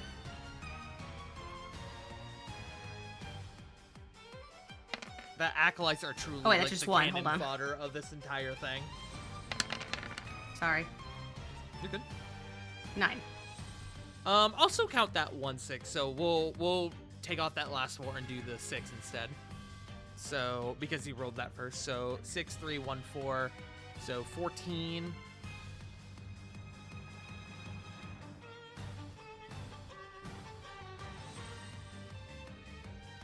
Come on.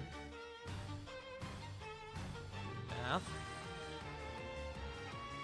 Okay. He is still up, but he is looking pretty hurt. I don't have just a bonus attack if I don't hit first, so, So, Turn. No, it would have to be a melee. Okay, turn. yeah. Alright, give me just a quick second. I'm just making sure I've got all my stuff right here. Top of the round, that brings us to round 74.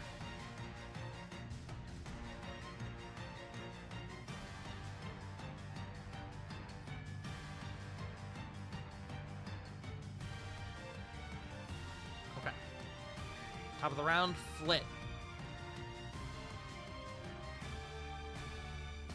Well, seeing as how the main threat has been taken care of, I see that there's a little bit of a clusterfuck going on. And as I just completely I take up know. this space, as I lumber through, I'm just imagining, like, this fucking bear just moves through here and all of my friends get absorbed into fur. There's like nothing, like no bones or anything. It is just a giant ball of fur. Angry. Yeah,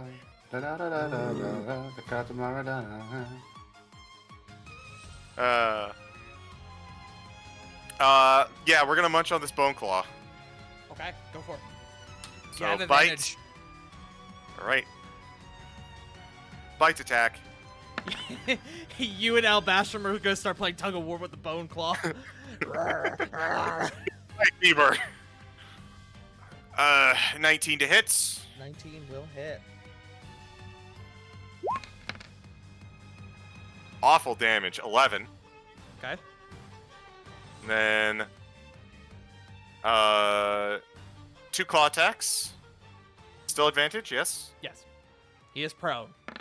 I can't see very well from here. I The got you. shadows are covering up the icon. Yeah, he failed the strength save on Alabastrum, so he is fully prone for this moment. Understood. Thank goodness, by the way, for advantage. It's giving me really high numbers here. 17. Yeah, That 17. hits. You're aiming for a 16 on the bone claw. Understood. There we go. That's a nice 17 damage for Excellent. 28 so far, and then there we go, and that's quite a lot. Yeah. Definitely more than you need. Yep. Ooh, more damage. So that's 28 plus 18 for 46 total. Plus 18, you said? Yeah. Great. Okay. Bone Claw is still hanging in there, but he's looking way worse than he did just a moment ago. Now, I think I was close enough to hear that conversation, so I'm gonna start making my way towards Lily. With your proximity and your absurdly high passive perception, yes, absolutely.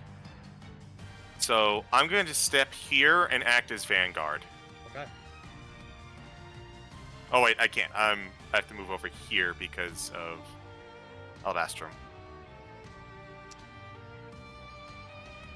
Okay. You're stopping there and ending your turn. Yeah. As you end your turn, Flip, you feel a twinge in the back of your neck. Uh-huh. As next to you, find a token.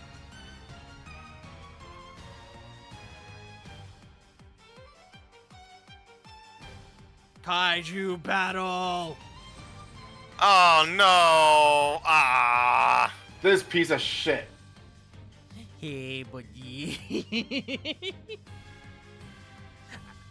He would technically well, actually, no, he can still be here because he's incorporeal, so he's going to actually spawn where he would traditionally be, which would be here, which is very awkward for you. At that, Flip would like to let out a roar of, oh shit, it's this fucker again. That's my turn. Okay, understood. Yeah, Rovan looked everywhere except the one place he needed to look. Never look behind. Give me just a second. Let me put him on initiative. I did the thing Orpheus failed to do. I don't look behind. He can go before Alabastrum. That brings us to Rovan. Rovan, you hear a massive roar down the way, but you are not fully aware as to what has happened. You've got two acolytes in front of you. Okay, dealing with this first. Killing the guy in front of me. So, big swipe. I guarantee you will. Never say never.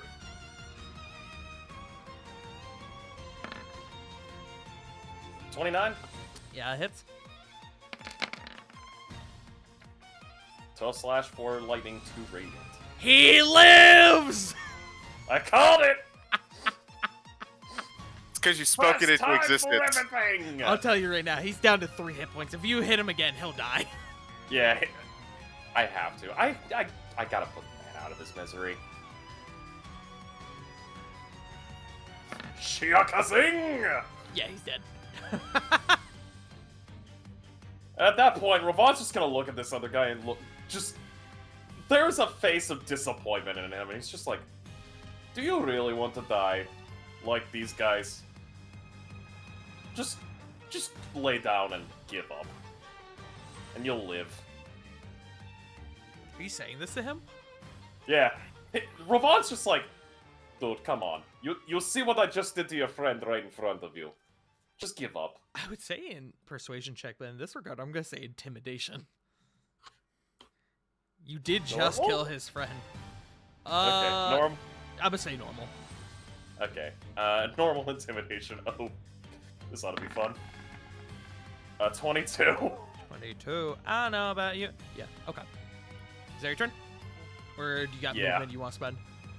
He'll kind of just like peek up a little bit and go, "Oh, how's everything? Oh, it's back. Okay, you guys can handle it. I have faith in you." You're peeking out, you said? Yeah, peeking. What's your passive perception? Not really great. 11. You see the dragon, but you do not see what's causing it. That's a little bit of a problem.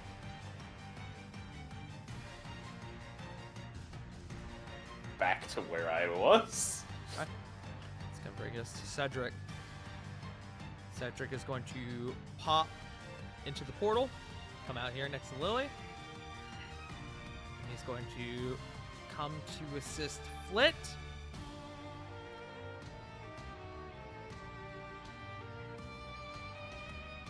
Alright, Cedric.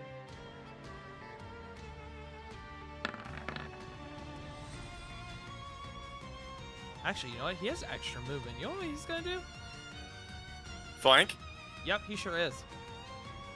Get advantage on all those bitches. Hell yeah.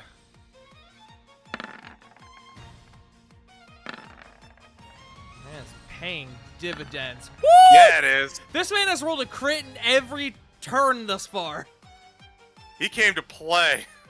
No, he didn't come to play. That's it, the whole thing. He didn't come to fuck around. 18, 18, 18, Jackpot. 18, 18 on 7. Tart, you That need is to go play the lottery. amazing. This man just did 79 damage to this dragon. Fuck yeah.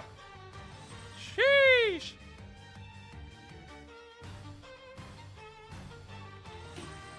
Okay. Okay.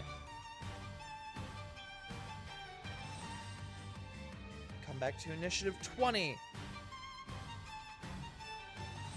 Your group begins to hear the sounds of more doors being broken down. It's becoming more distant, though, the longer that this goes on.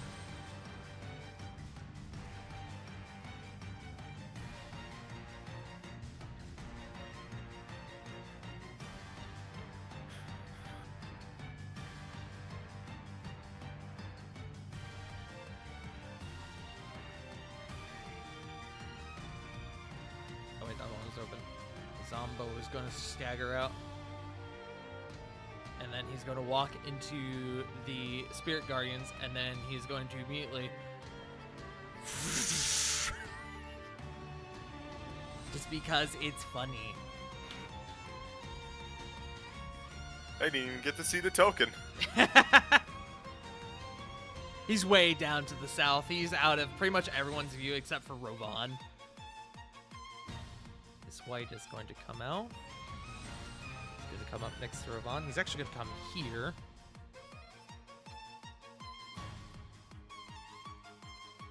As you guys, as you continue forward, you're beginning to hear more and more screaming, not just of your voices, but it sounds like there are other acolytes down here who are not having a good time either.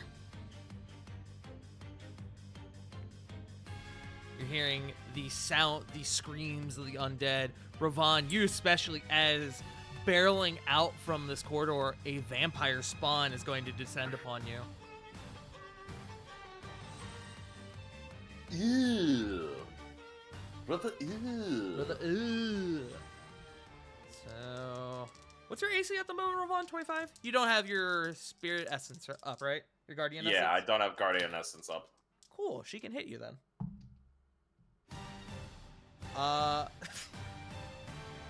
It's 24. And that's a 12. awesome. As she, barreling towards you, leaps and like lands on you, throw up your shield, and she's kind of just like, you're almost like holding her up as she's just trying to get around the shield to get to you. The white is going to take advantage. Is going to roll a nat white's 1 and a advantage. 3 on the dice. Oh, this poor bastard. No, fuck him. This poor bastard. Ravon, you actually, in this moment, you take the opportunity to throw this lady onto the white, sending them both down onto the ground. They're both knocked prone.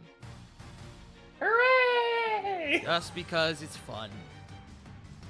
But you That was are bad. hearing more and more sounds of undead coming further down from the south. Don't like that. We're gonna go to Diana, who I will ask you above game. Corbin, do you want to tell the party that you should bail, or do you don't want Diana to? At this point, whoever does it first. Okay. Then Diana will speak up. Guys, it's getting pretty hairy in here. I think we should go ahead and bail. Corbin, grab the key. Let's go. And Diana is going to, with Spirit Guardians in tow. Oh, I just forgot. Hold on. There's a whole Bone Claw I still have to account for.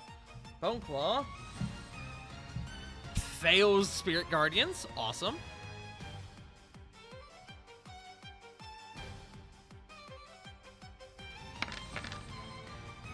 For what is going on with these 11s on the Spirit Guardians? I don't know. Why don't you ask Cedric at his 4 18s? And it's going to come up to here, throwing the dragon into Spirit Guardian range. Fuck him up. Dragon. Let's see. We dumb. Even with his high save, that's an 11. So, because this is a different instance, a different entity, we're going to re-roll that damage again. 13. Excellent.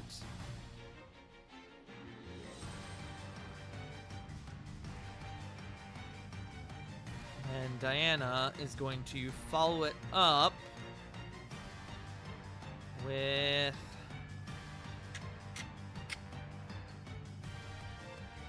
she's gonna save resources because she knows you guys are leaving, but she's not gonna risk doing radiant on this thing with a cantrip and risk him passing the save. So she is going to do Firebolt. 20. Wow, Jesus. Wow. I fucking love Firebolt. 21 is gonna hit for 28 fire. Sheesh!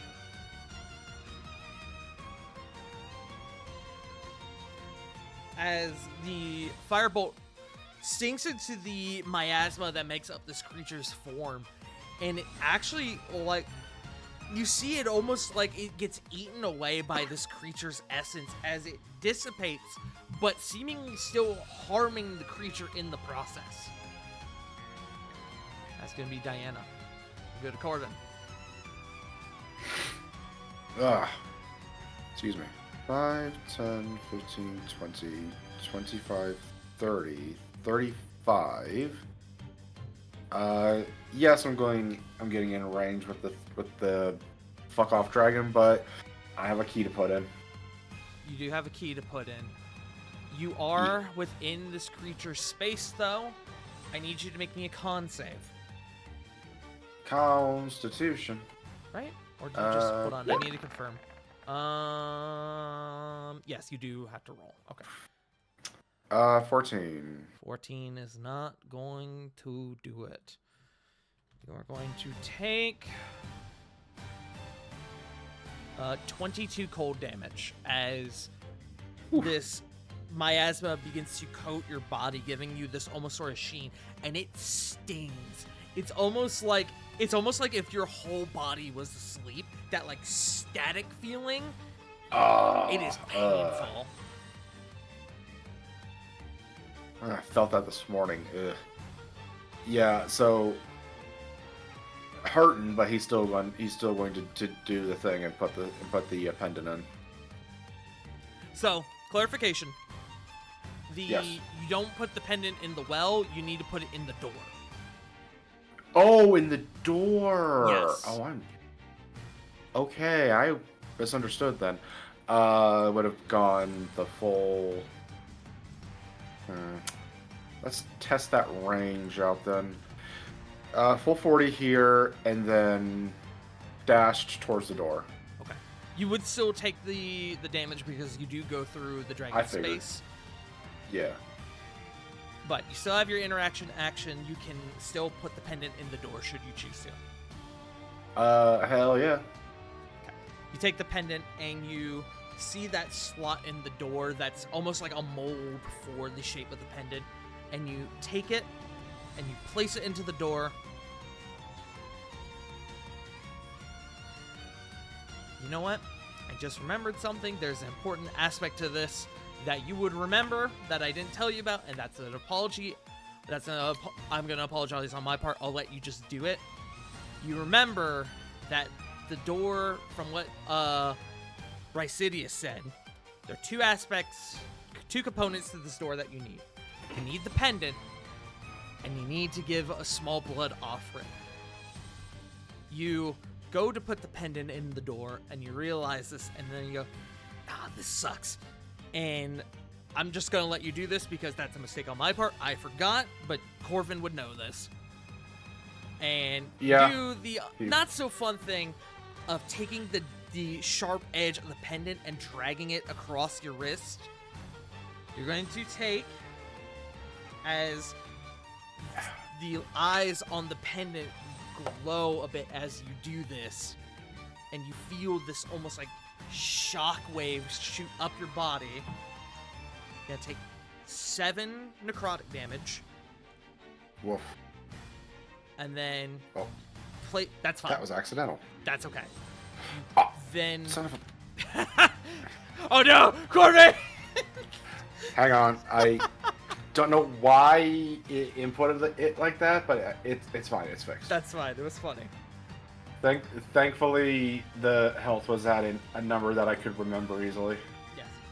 But you then, following that, you place the pendant in the door, and the eyes glow brighter, and you watch as this, almost like a bloodstream, the accents in the door begin to fill up with this layer of blood red, and the door opens.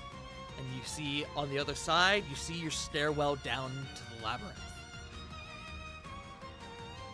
All right, everyone, let's get in there, and then You do still have movement with your dash. Yep. yeah, Get your ass and in there. then Get your I'm gonna ass to Mars. scooch to the side just so everyone can start filing in. Okay. The So Corvin, I take it you are abandoning the battle then.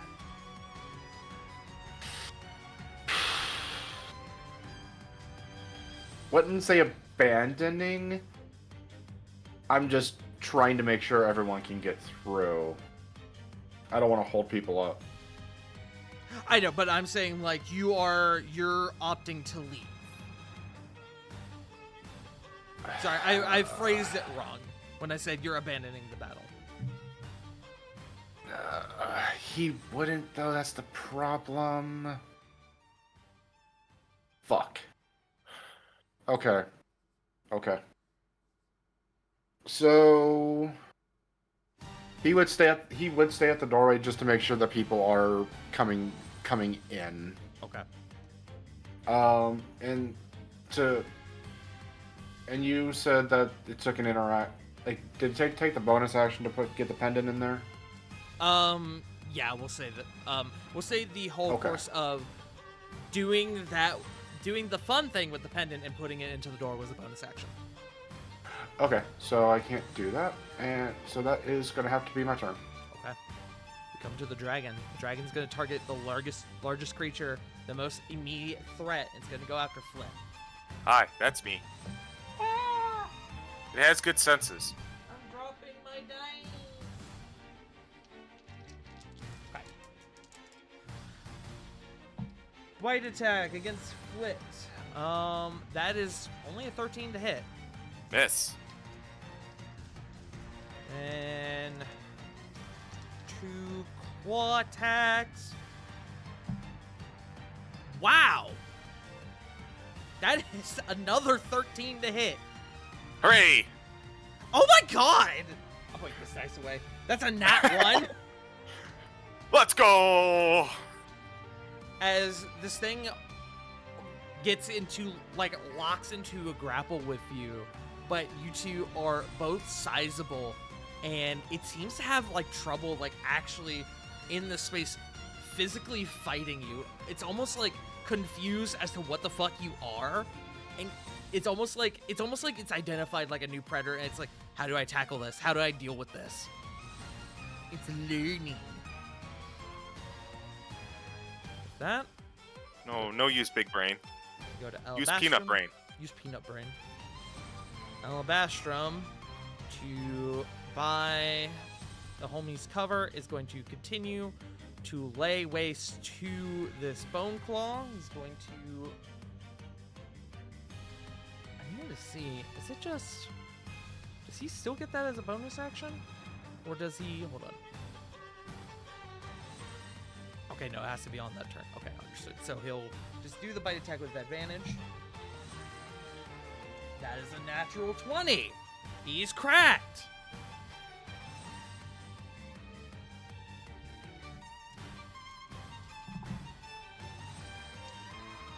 Uh, 6, 16, 17, 23, plus 5 for 28, half to 14. Understood. That's gonna bring us to Lily.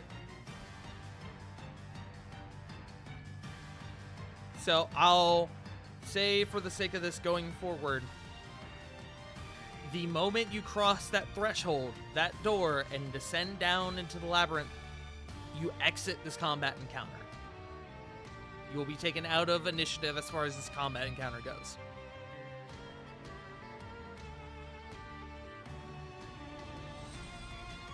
Lily would still try to help disperse the dragon. Okay.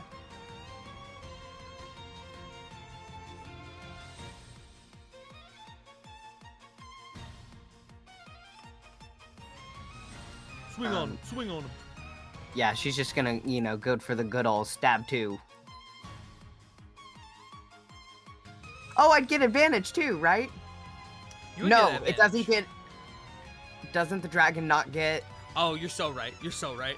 Yeah, I remembered something. You did remember. Let's go.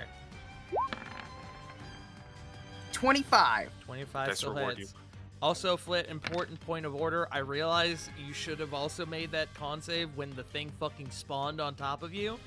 I was too caught up in the moment of the cool kaiju battle. Please roll me a con save when you have a moment. Sure. Do you want me to? Yeah, sure. 13. Okay.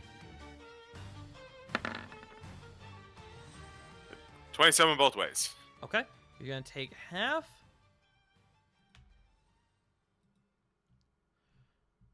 Nope, that is the opposite of what I want. You're going to take 15 cold, Flit. 1-5. Okay. Lily, continue with your turn. More stabs. Stabby, stabby. 19. 19 hits. 15 radiant. Okay. And one more. 18. 18 hits. 19 radiant. Understood. Is that your turn? Yes, that is my turn. Okay. Now we go to Corey.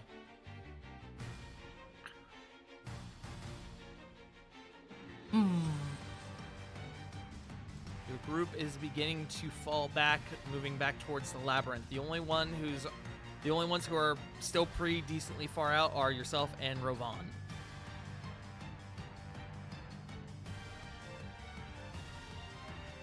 One more guiding bolt to this guy on the way out, and then she'll just run. Okay. He is prone, and since this is a ranged attack, it will invoke disadvantage. Because unfortunately, that's just how it works. Damn. That's a free resource, might as well.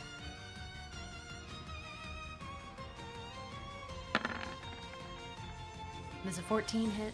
14, unfortunately, does not hit. That's okay, run!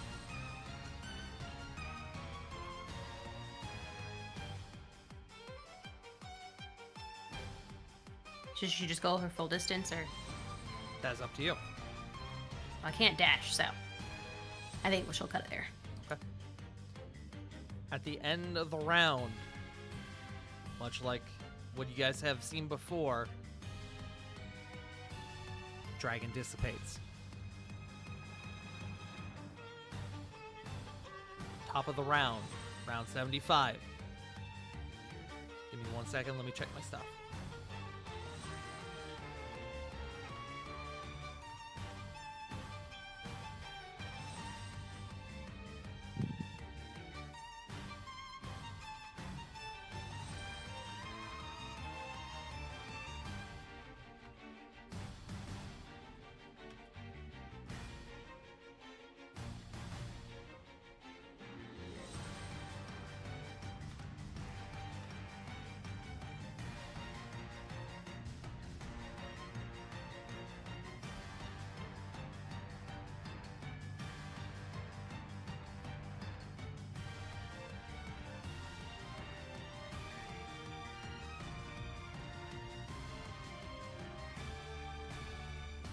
Sorry, I'm just typing.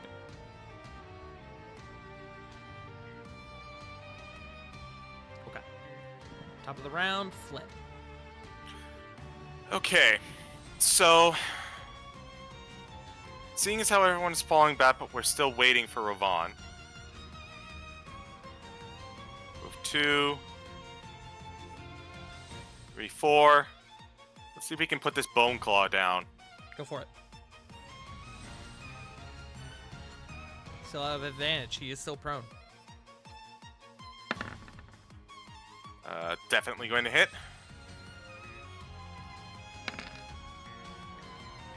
So that is 16. 16. 16 hits.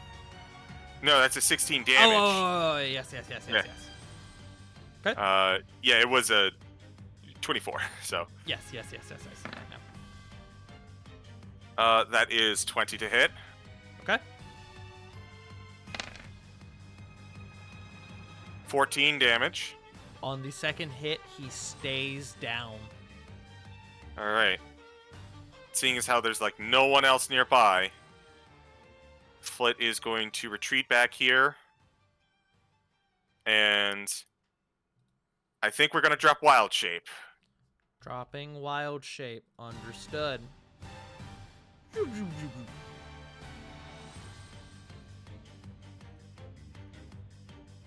And that's going to be my turn. Okay. Come to Ravon. Ravon, there are several enemies upon you, but it sounds like your party's falling back. Copy that. 5, 10.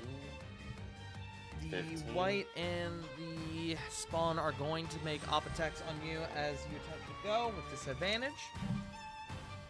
Okay. Well, one of those was a nat 20, but the disadvantage makes it a full miss. And that's also a miss, so continue on. Okay. So I have to move 15 feet. Question. Answer. The stonework above, like, these areas, like, these segments where the pillars are. Uh-huh. Could I cause them to collapse if I hit them with an Eldritch Blast?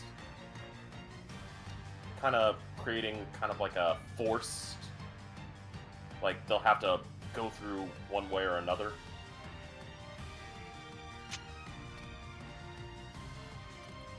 I'm just thinking about how this would work mechanically. It would be less about shooting the columns themselves and more about if you were trying to block off this part, this section here, shooting the Yeah. ceiling above it to make the stone that makes up the ceiling fall down to block that path. Yeah, would that be alright? Oh, Would that be yes. possible? I thought you were saying like shooting the columns themselves. Oh, to no, get no, that no, same no, no. result. No, I go for the understand. ceiling. Go Okay. for the ceiling. Yeah, go for it. Alright, so there are 4 targets I want to try. 1 right here, 2, 3, and 4. So you're basically trying to block off everything. That is closest to the Yeah. party. You're basically trying to block off. Hold on. Block off. Excuse me. Excuse me, pen. You good. Excuse me, pen. Excuse me, pen. Excuse me, pen. Trying to block off that, correct? Yes. So what you're I- aiming to do here, with each blast, you're aiming to do a specific amount of damage to block those off. Your attacks are going to hit. You're aiming at You're just aiming at the ceiling with your Eldritch Blast. What I need is 4 damage rolls from you. Okay, do you also want me to move a little bit just so that way it mechanically looks like I can actually hit all Yeah, 4 so of I'm them? gonna need you probably about here for you to more reasonably do this. Okay, so that'll be 20 feet right there, Okay. and I'll roll all 4. Yeah, just roll your damage. Okay. Your damage. Let me just roll all 4. Eldritch Blasts. There you go, blast him. 1, 2, 3, 4. Alright, first one. 10. Okay. Second one, 12. Okay. Third one, 7. Okay. Fourth one, 12. You're able to make it collapse here, here, and here, but not here. That's fine by me. So I'll actually do another sort of block here. So what color do you want, Ravon? Blue. Blue. So you create these makeshift barricades here, here, and here. These obstructions. So Okay. this spot here, you did enough damage to where this spot here will count as difficult terrain, but it is not a full obstruction like you wanted. Okay. That's fine. That's then 20 feet, 25, 30, 35, 40, 45, 50, passing by Diana. Ravon's gonna look to Diana and go, that one that I failed to hit, if you bring that one down, creates more barriers. Slows them down a bit. And when I use the last of my movement to here, will I have seen the eye or anything up here? As you come up, hey buddy, Hello. shoot. Okay. Ravon will point that location out and go, Cedric, Scrying Eye. And that's all I can do for this point. Okay. Cedric is going to go to that spot, and he's going to make attacks on the Scrying Eye. It is invisible to him, so obviously he's going to have disadvantage on these. But his first one will be flat due to his benefit from Nexus. Cedric is going to slip trying to climb up on the well, and he's going to fall, and he's going to go prone. And then he's going to awkwardly get back up. Nobody saw that. I was about to say that.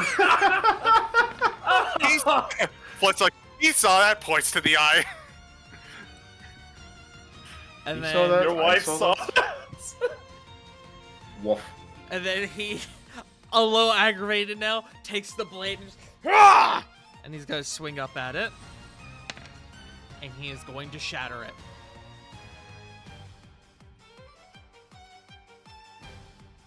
I'm really hoping they didn't see that.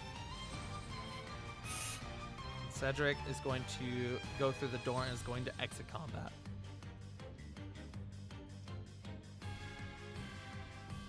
As the layer actions go on, initiative 20, you guys, even further down the way, begin to hear more sounds of conflict, more sounds of undead erupting from this crypt.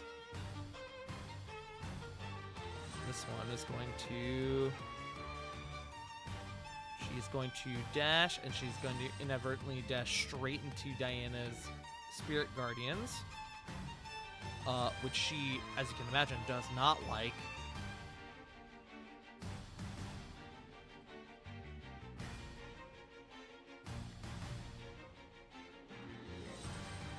This one is going to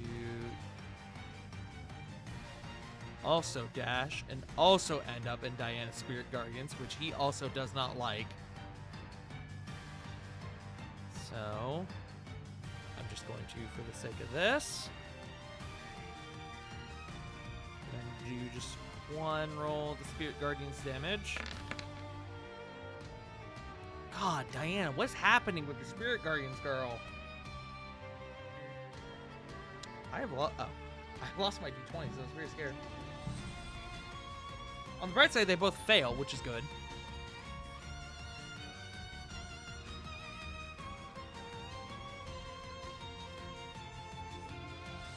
And as you guys begin to exit, as you're slowly beginning to gather over here, more bone claws begin to gather and identify your group. The zombie is going to come out straight into Diana's Spirit Guardians, which I actually just realized y'all can't see, but that's not going to matter here in a minute. He's going to whoosh. As is this one, whoosh, because it's funny. As is this one, whoosh. It's like they're walking into their doom. You ever see, anyone ever gone into the basement of the tavern in Baldur's Gate 3 and just did Spirit Guardians against all the rats? Yeah. Yeah, that's basically what's happening at this moment. Whoosh. Wait, this guy is going to take Rovan's advice, and he is going to go get his friends.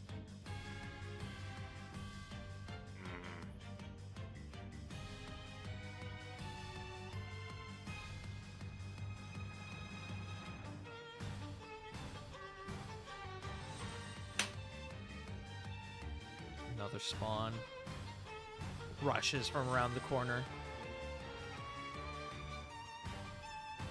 Another bone claw.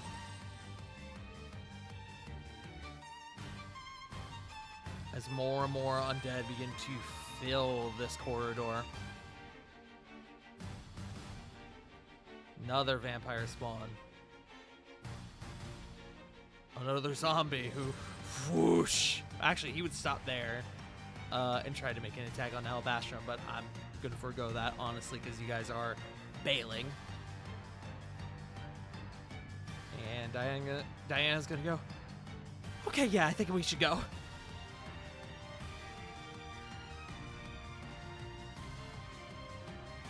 And Diana...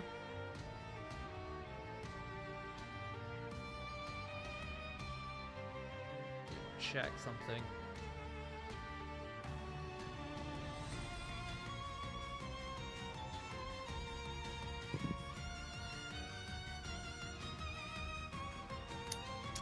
Not take that spell today. That's unfortunate, but that's fine.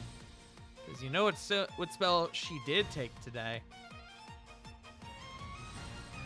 We'll find out in a second. She's going to back up to here. She says, okay, everyone get back! And she is going to hold a spell. Oh, okay.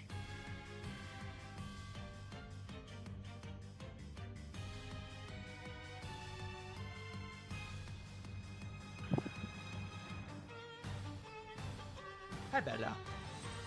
Hello. Brings us to Corbin.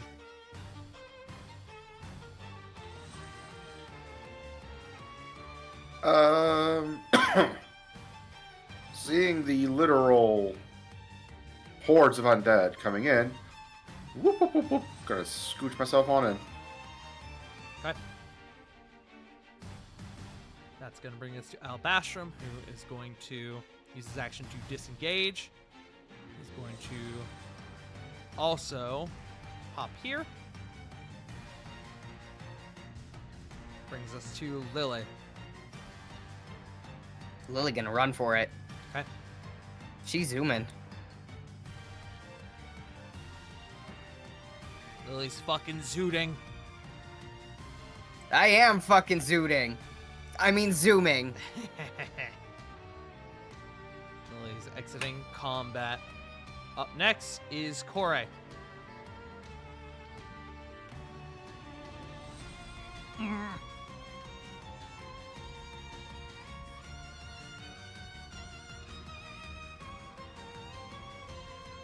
As soon as you take that step there, Kore, Mm-hmm. Diana's held action is going to go off. She is going to cast Stone Shape. Yeah, baby! Ooh. Same brain. And a huge wall is going to go up. Placed right here, just beyond the portal that Corvin made, and is going to block off your group from the rest of the undead horde.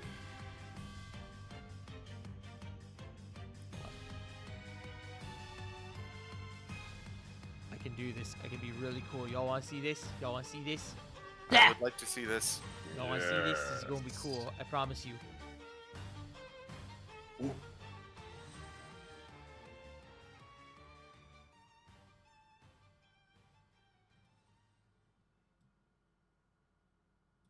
Poof. What? Okay, that was great. That was great. The wall went up. I was muted. I also love how the music stopped as everything went black. Mm-hmm. The music has been muted because somebody put on Fade to the black. actual. The room does. Mom says it's time for her music off. As the round ends and you guys now exit combat, you guys have a moment to catch your breath as you are now protected. You hear on the other side of this wall the sounds of the undead clawing, trying to get through to you, but are unable to do so. You guys are at this moment. You are presently safe. Though, unfortunately, you did not stop the Six Arbiters ritual. Putting that Death Knight down was still, admittedly, a good step on your way down here. We completely forgot about that asshole. Y'all, Oh. above game, y'all would have had to, if anyone has ever played the library from Halo 1, you would have to fight your way through these hordes to make it down to as far south that the crypt goes to find and stop the Sixth Arbiter. This was ultimately going to be maybe not your hardest side mission, but definitely your longest. Oh, Just because it would have been combat that entire way through. correct. Oh, jeez.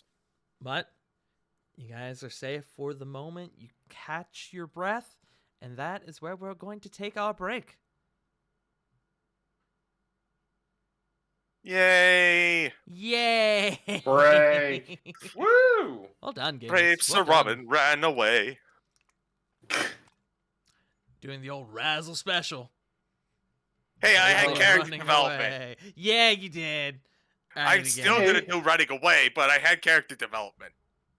Hey, I was doing that tactic beforehand. I just didn't patent it like an idiot. Hey, gamers. Thank you all for hanging on out. Sega, thank you for the raid, my friend. I appreciate Raid. you. Hope you all have been enjoying. We've been continuing our 5e homebrew campaign, Exilia Regalia. My party just escaped a super nasty horde. So yeah, with that being said, we're going to take a quick bio break. We will be right back, my friends. Don't go anywhere. Bye. Later. Bye bye. Alright.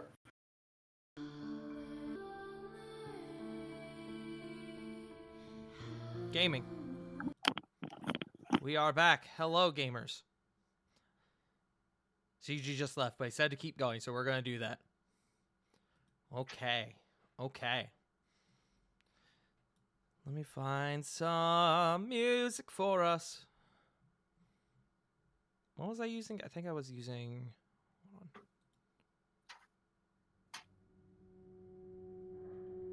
Yeah, I was using this. Excellent.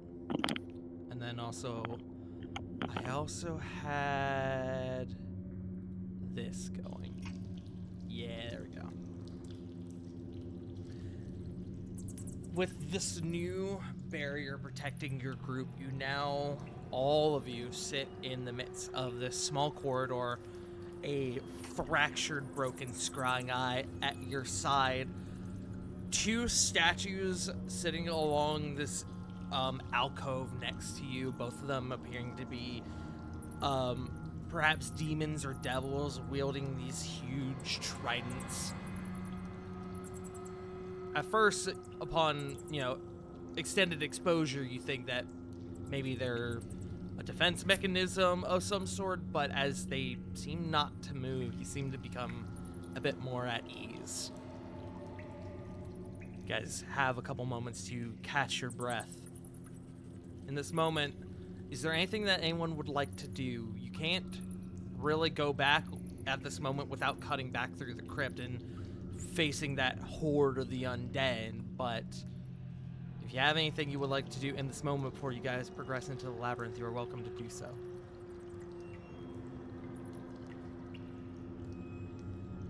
Who's hurt?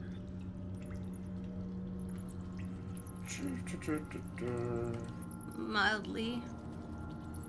I'm fine for now.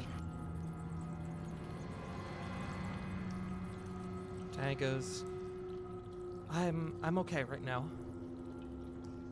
I've got a couple scrapes and bruises, but I'm doing okay. Cedric kind of coming over. That Death Knight was a bit of a challenge, but nothing I can't shake off. Okay. If everyone still feels like... Oh, sorry.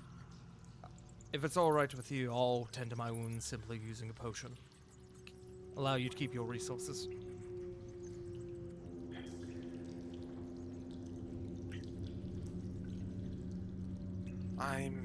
It sounds like we're all more or less okay then. Where are my potions while I'm thinking about it? Cedric is going to use his first of 2 superior healing potions. So 8d4. It's 4. So that's 20 plus 8 for a grand total of 28.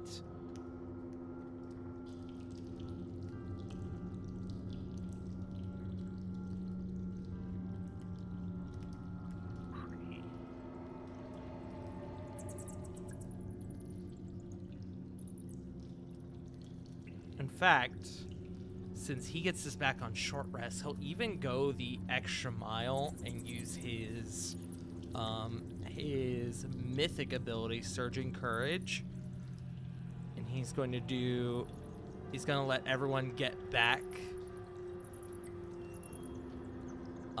Let's see. It's going to be 24 hit points to everyone. Okay. That's a nice patch up.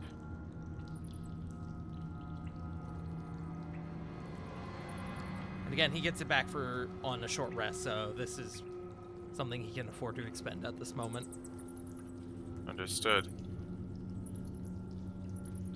Because while nobody's actually pretty super wounded at the moment, everyone could use a little bit of a patch up, except for maybe Rovan. This helps Alabastrom as well. Rovan, who just walked through an entire crypt of undead unscathed. Yeah. You realize Lily? I don't think Lily took damage either. Really? That's impressive. It's impressive for anyone in that combat encounter to not take any damage with, you know, cultists, a death knight, undead. 5 Or if bone Lily did, she claws. sustained really, really little damage because I only was down to like 194. Yeah. So many whites. Whites, bone claws. Y'all didn't see it either, but there were revenants in there too. That was what Rovan Oh, saw lovely. fucking explode in one of the columns. The revenant heard Diana, even though it couldn't see Oh. her, and fucking. I love Yeah, I'm that glad movie. that we didn't see them. Yeah, revenants suck. But as you guys take a moment to sort of collect yourselves and heal up your wounds, patch your wounds a little bit, as you're doing this, I'm going to make a quick note.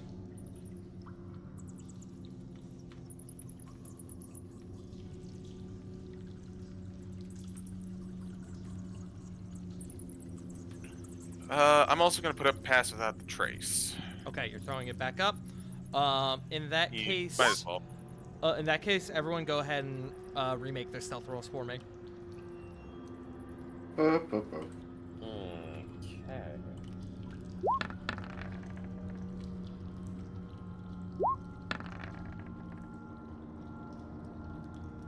$34.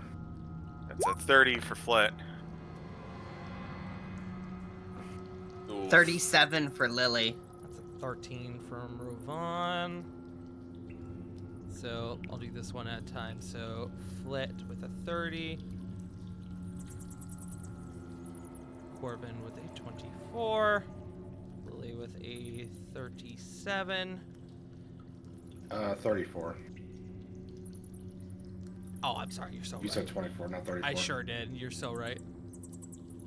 Sorry. No, thank you for correcting me. 13 to Rovan.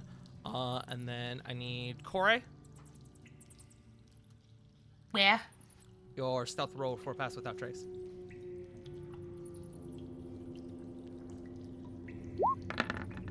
Oh, as it's finished. Sorry. Fuck. 7. Okay, so 17. Then Diana.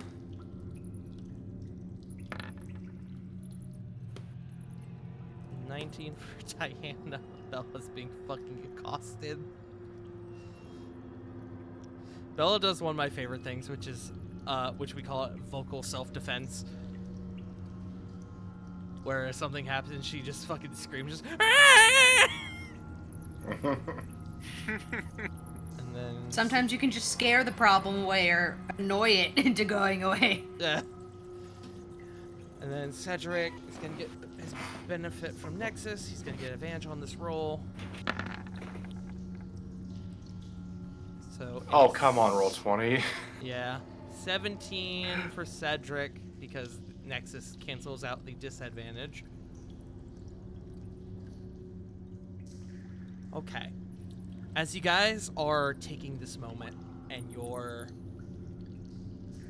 taking your moment, you're healing your wounds, you're readying yourselves to head down into the labyrinth. You guys are pinged with another sending message. Sarah here. We've got our lead onto our mystery prisoner, as well as eyes on the man with the keys, moving to intercept, as the prison team has identified the prison wing's warden and is now moving to intercept. Get him.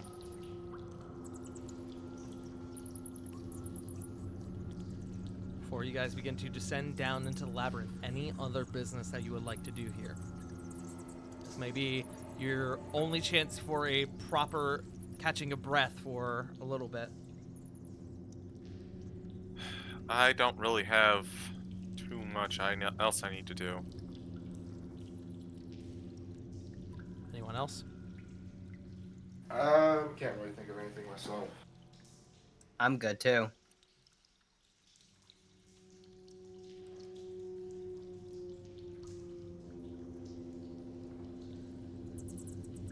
What about Ravon and Kore? I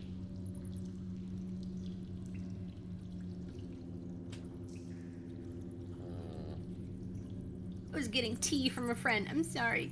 Can you No, run it's that by okay. me one more I'm- time? Yeah, anything any of you need to do before you descend down into the labyrinth? Not that I can say. Tar, can I ask you a question, actually? I have an answer. Probably. Hopefully. What are we currently looking at in terms of in-game time? I have True Seeing up for 2 hours, 36 minutes, 36 seconds.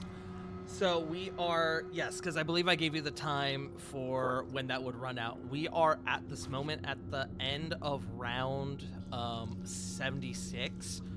We would be at 1 hour, 44 minutes, and 6 seconds. Okay, just wanted to make sure. Thank you for keeping track of that. Hey, no problem, buddy.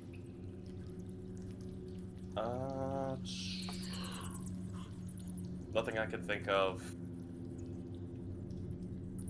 at this moment, so we'll just probably get ready to move alongside everybody. Okay.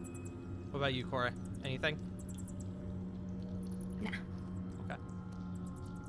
And with that, your group gathers up once more.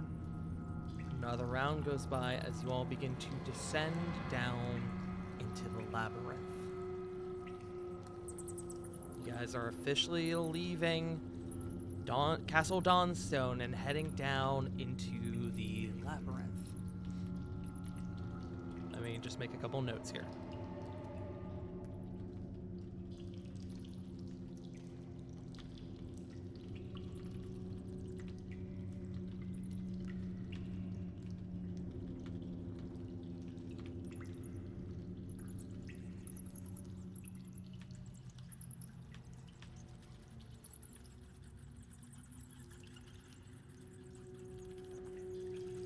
Another minute goes by as round 77 cycles through. You guys begin to descend down into the labyrinth, and as you do, you guys are pinged with another series of sending messages. The first is from Cassius. Disruptors, the incoming fire has stopped. Thanks for the assist. How are you faring? A couple moments go by. There's no response. Immediately, Cassius picks back up. Amos? Another couple moments go by, and there's no response.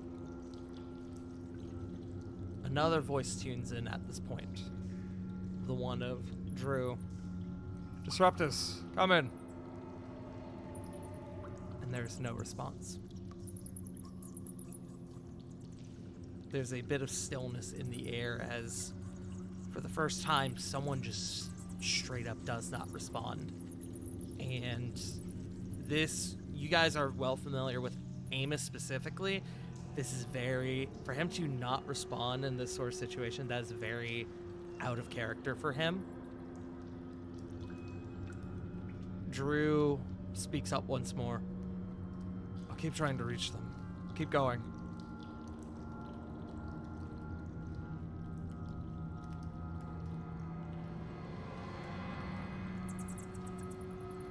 Guys, continue on down into the labyrinth. The stairwell seems to continue on forever. It seems to just keep going and going and going. It gets to the point where you guys are actually met with another sending message, one from Theon. The underground teams. We just had an encounter with the third arbiter, tried to get the drop on us. Has now been dealt with. You're welcome. We're continuing to investigate the bell. As the bell team has managed to dispatch the third arbiter. That's some good news. I'm also as I'm doing this, I'm just making sure I have all my organization correctly.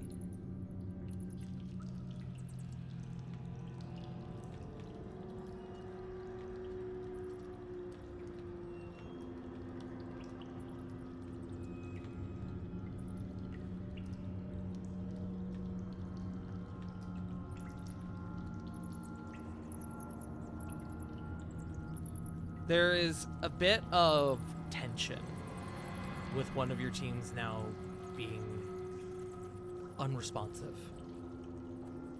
It seems to sit in the air longer than you would like, and it's only broken up by this shaking of the earth around you. It's very sudden, it's very powerful. As the walls around you, the floor begins to tremble. The very earth beneath you begins to quake. I need each one of you to make me a strength saving throw. Uh-oh. Oh, All of us? All of you. This will be funny. Wow. Oh. Wow. Natural 20, 21, Oh my god. Oh my I'd like god. to use my inspiration. Can I ask God a question? God can answer this question, yes. Can I use my birthday inspo? Sure, yeah, go for it. Both of you re-roll. That is so fucking funny. 10 from Diana. You guys do get my aura. 21. You get the aura. 25. 23 from Cedric. God, that was so many ones. So many ones. All at once. I siphoned it all. The impending fucking doom really hit us. Yeah. The There's a only sea of red. The only two people who fail this are Flit and Diana, who begin to, with the shaking of the earth, you begin to fall. If you were on a flat surface, you would just simply go prone, but as this is a stairwell, you begin to trip and fall forward, but are thankfully, because this is a stairwell with your friends in close proximity, your friends are able to catch you and set you back onto your feet before you tumble what could very well be a long and painful way. With that being said, Cedric, immediately after you all feeling this and it seems to settle, Cedric goes, "All teams, report! What the hells was that?" There is a cacophony of messages that comes through. The first being from Zeros. "We felt that up here, but we're okay. Baron Cormac?" Cassius chimes in. "That wasn't us. Where did that come from?" And then Reno chimes in. "That was definitely above us. Covenant, report." There's a brief moment before Lord Fallweather chimes in. "We found the lab. Lord Talons are waiting. All teams be advised. Elrock's coming up with Oriana. Lucian is engaging us. Covenant, to arms!" Cedric stands there for a moment. "Shit. Orient team, can you make it to them?"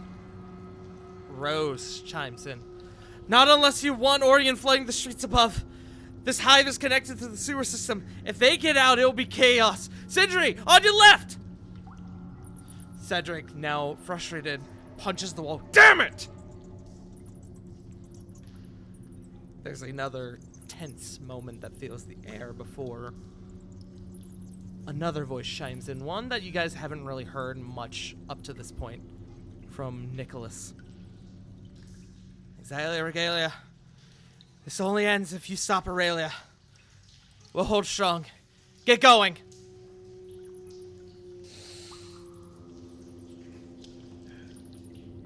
As the Iron Covenant has found Project Returnal and has begun their engagement with Lucian Silverback,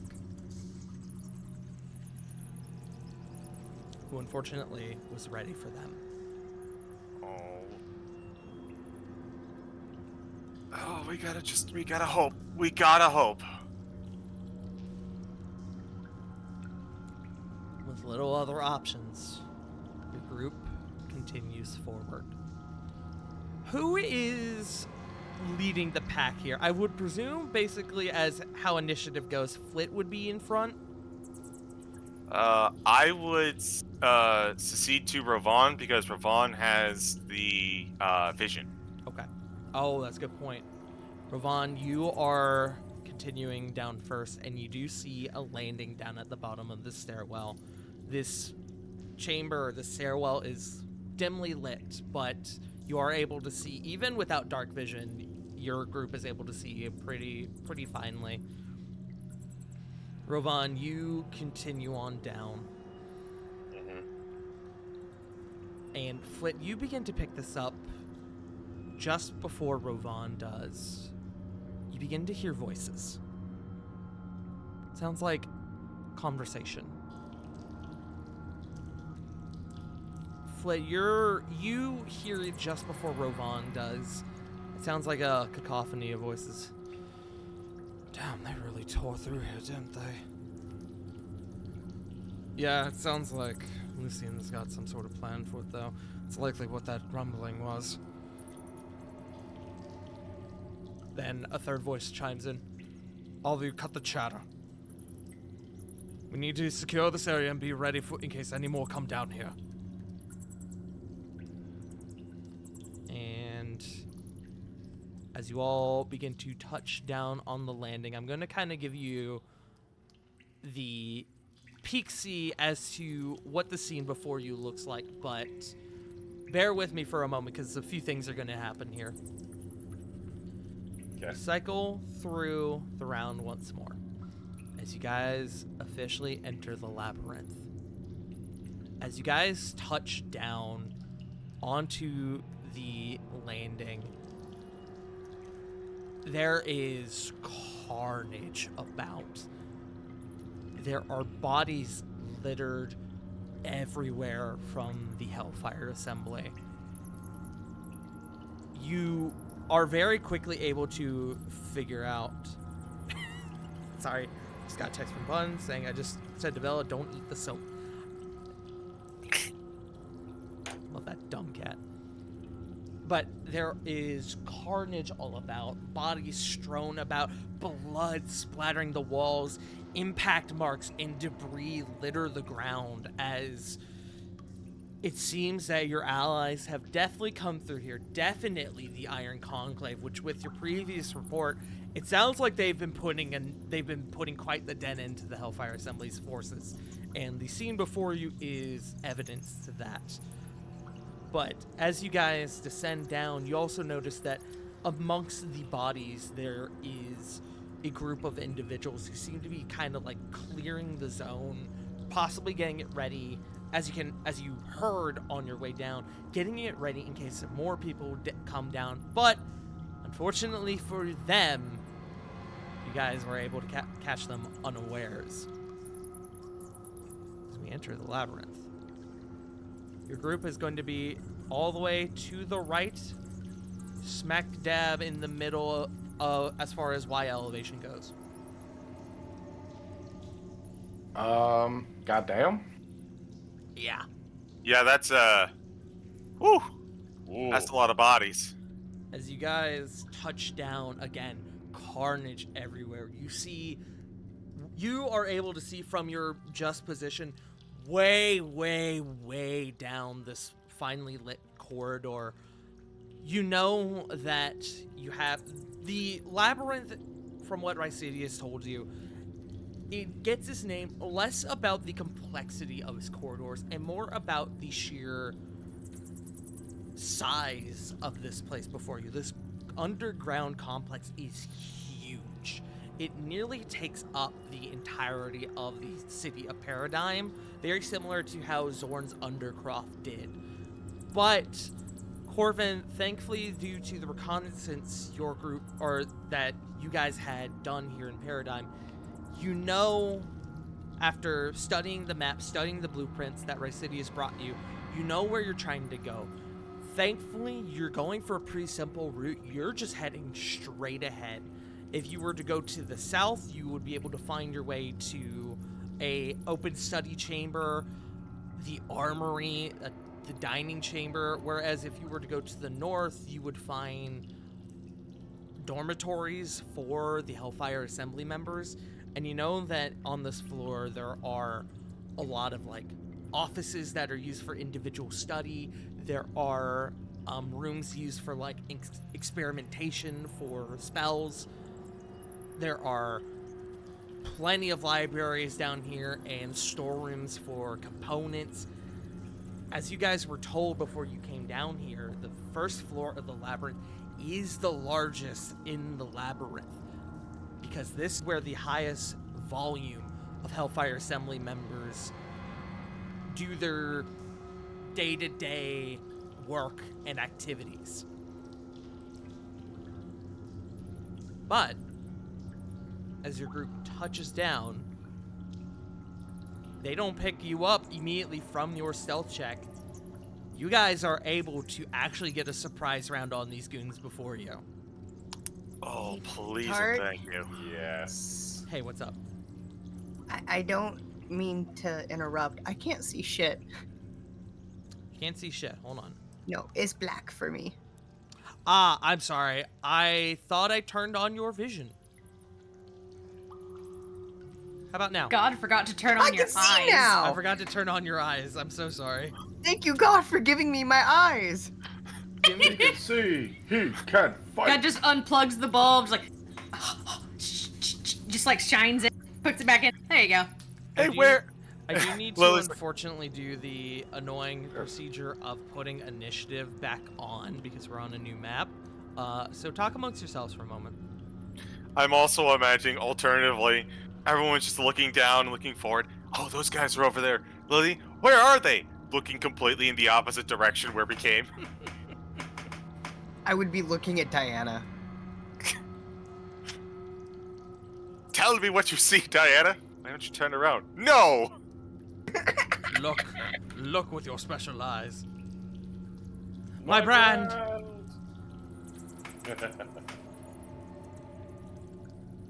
I'm not gonna add these guys into initiative yet because I don't know how many of them are going to survive the initial surprise round.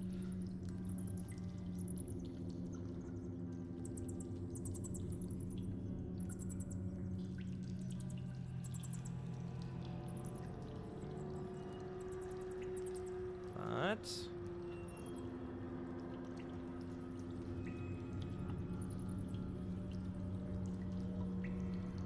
do that, and then I Bazingus all the way back around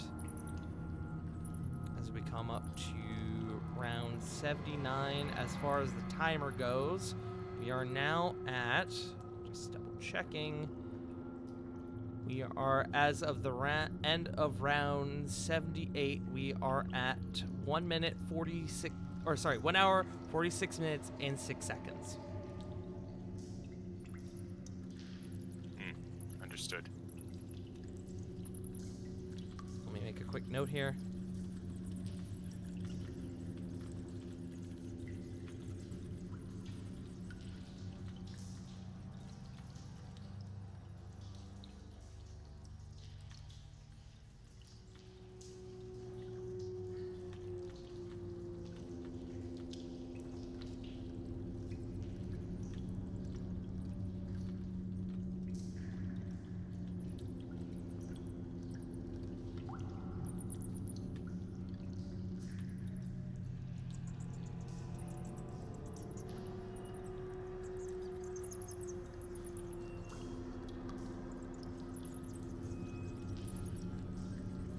Okay. Let me put on my combat music.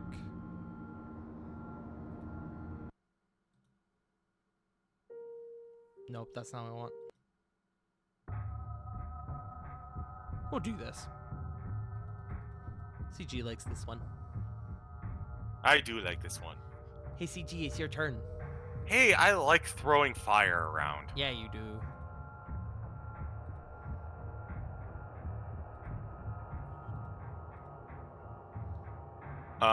With our surprise round, I'm going to produce flame at this dude in the back.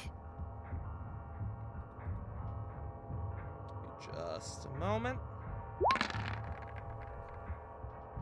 I mean, you can go ahead and take your turn, but I'm just having to pull something up for me. Understood. That's a 24 to hit for 19 fire damage. Right? Yes.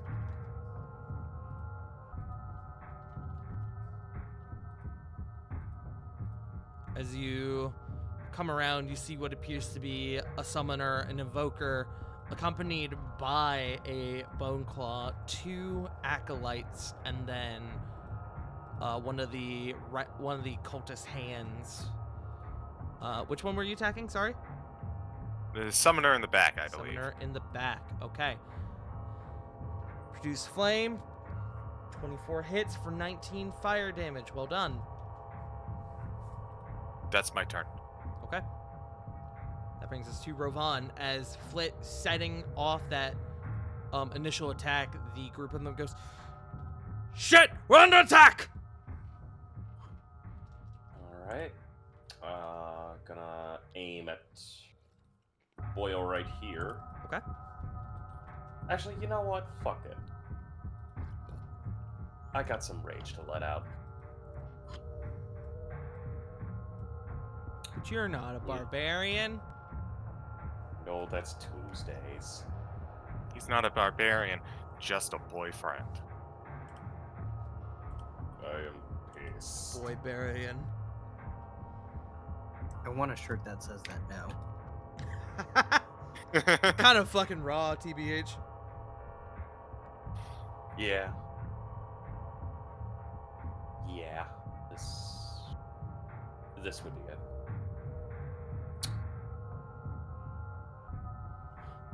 Casting. Burning a 4th level for Storm Sphere. Okay. Centering right here. I need all of them to make me a strength save. Strength saves. DC is 18.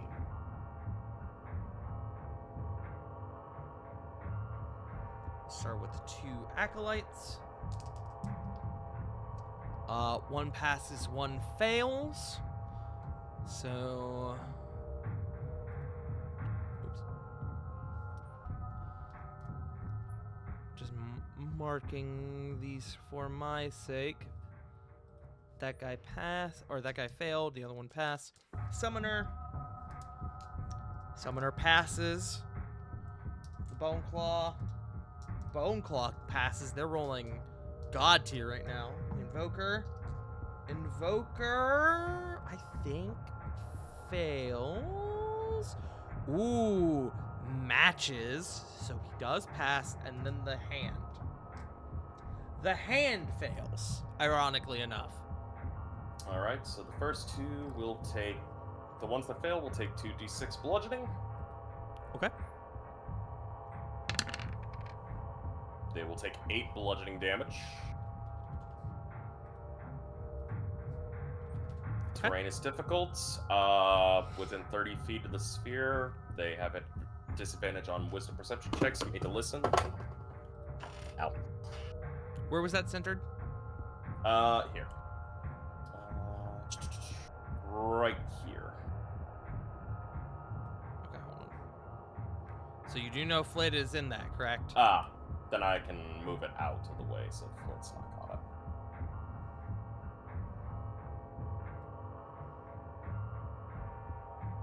Like, Oh, is it 20 feet? Hold on. Yeah, it's 20 feet. Okay, so if you do it like this, okay, hold on, that would work actually. Okay, great. You can drop yours. Okay. Okay. Storm Sphere goes up. Bonus and action. Then... So they don't take half if they've passed, correct? No, they Okay. do not take. Understood. But while they're in the storm sphere, I can make a ranged spell attack. Advantage.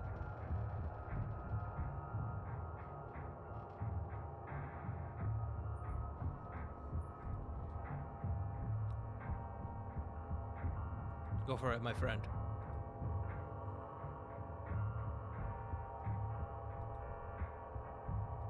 think he might have. I think he might have died, actually. J Frost? Yeah, he Oh. it sounded like he just dropped at the very end of that. Frost? Did the cookies finally get him? Did he have his heart attack? It's about a couple months too late. Cookies are a slow and insidious killer. Like snails. I think he might have actually died. I'm just assuming like his internet died or something. Okay. Well,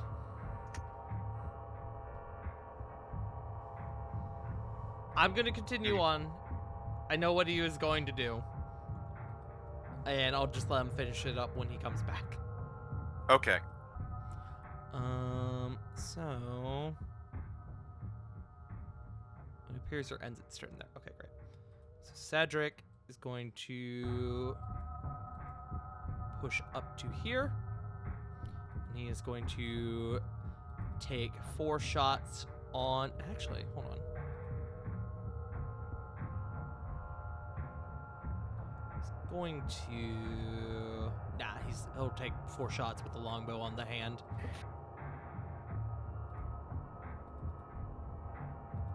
Nope, that's the wrong one. That's the javelin. Well, it's a good thing that the first one has advantage. Okay. Okay. 17. 17 does not hit. 12 does not hit. So 2 of these will hit. Hello. Hello. Hey, buddy. Back. Hi, sorry. Had a fucking blackout for a second. Oh. Yeah. I think I'm terribly sorry. No, it's all good. You were in the midst of doing your Lightning. your bonus action ranged attack. I Yeah. wasn't sure how long you were going to be gone, so I continued on just Cedric's turn. But You're now, good, you're good. we can circle back to you and you can do your thing. You're good. My So- apologies. Like I said. No, it's all fuck. good. Yeah, how fucking dare you have a blackout? Totally within your realm of control. The joys of living on the eastern coast. Woo! How dare you not own the power grid and be able to personally guarantee Do your not internet tempt me. connection? Do Fuck not you. tempt me. I will do it. I will do it out of spite. And You bought against a wheel Osha. of Parmigiano. I don't think you'll buy a power grid. But who I are dropped you? a Who brand are from you wheel. attacking? Who are you attacking, J-Frost? Buy another wheel. I dare you. I will. Don't tempt me. This asshole. Fuck this asshole. The Invoker. Okay. Yes. So this will be with advantage because he is within the sphere. Mhm.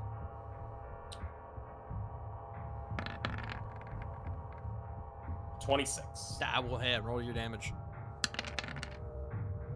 17 lightning. Sheesh. Okay. Woo. That brings us to. Oh, did you want to spend any movement?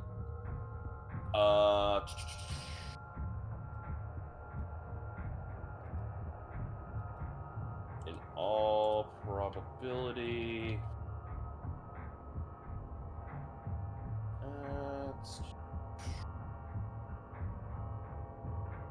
Probably stay a little bit further back. I'll just stay where I'm at. Okay.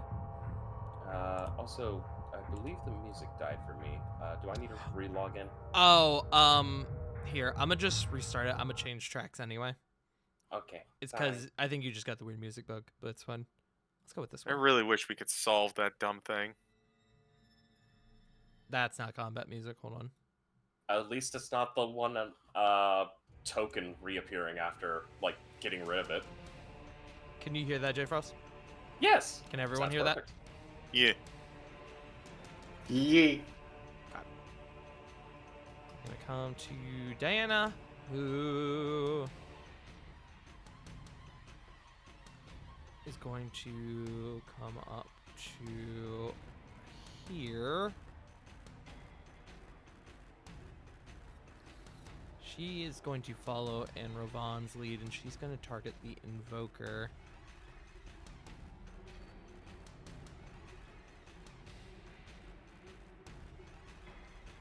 He's going to do a simple firebolt for this.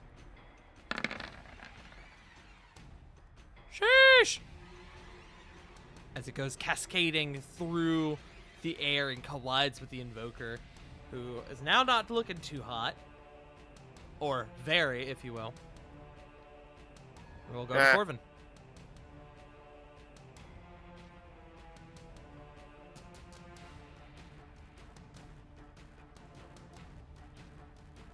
Corvin, the group in front of you is currently dealing with the effects of a storm sphere. Yeah, well, they're dealing with the lightning. Now time to deal with the thunder. Second level shatter. You should be able to capture all of them. Yep. Not bad damage either. We'll start with the Acolytes. Acolytes both rolled 8s, so they are going to fail. 14 damage to them. They are both still up, but the one who initially failed the Storm Sphere is not in a good way. Then Summoner. Summoner also fails. Just barely, actually. Nice. So, Okay. that much. Then the Bone Claw. Bone Claw does pass. He takes half. So down to 7. The Invoker. Invoker fails. That Invoker is also in a very bad way. And then the Hand.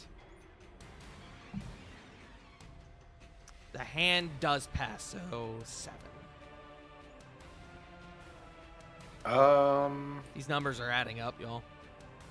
The Hand is the one in the red robe, right? The Hand is the guy out front, the heavily armored individual. The Invoker is the guy in the red robe. And then the Summoner is here in the back. Okay, I was gonna target the Hand anyway. Bonus action, Vicious Mockery. Okay. Not bad. That's a 4 on the die. Get fucked. He doesn't have bad modifiers either. He just rolled really poorly. 5, 10, 15. I'm gonna hang out by the stairs. Okay. And Corvin is going back upstairs. Fuck this. Oh, no, there's a wall in my way. You guys watch as Corvin begins to backwards a long jump up the stairs. Wahoo, wahoo, wahoo, wahoo, wahoo, wahoo. Holy shit, he moved at the speed of light! I'm trying to get the 100% speed run. Remember, Corvin, the scuttlebug is key! Come to Thumbs up. Alabastrom, who is going to shoom. Put your whole scuttle into it. He's going to go for that claw attack. That is going to hit. Excellent. And I think the Cultist Hand does take the full damage out of this compared to the Bone Claw. So, Alabastrom has to do the claw attack. So, 8. 15 damage, not bad. And then the Hand needs to make a strength save. He's got good strength saves, but that is not going to do it. He is knocked prone. Which means Alabastrom is going to bite him as a bonus action with advantage. That is going to hit. So 4d10. Let's see. 9, 11, 16, 23, 28 damage to the Hand. The Hand needs to make a con save.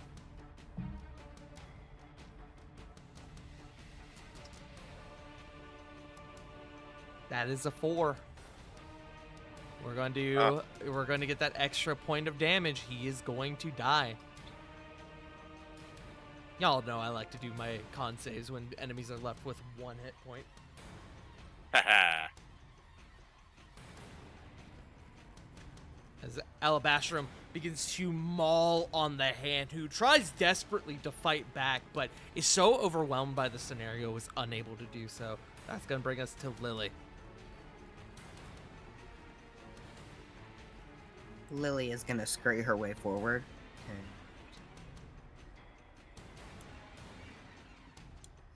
35. I'm gonna end up in there, unfortunately.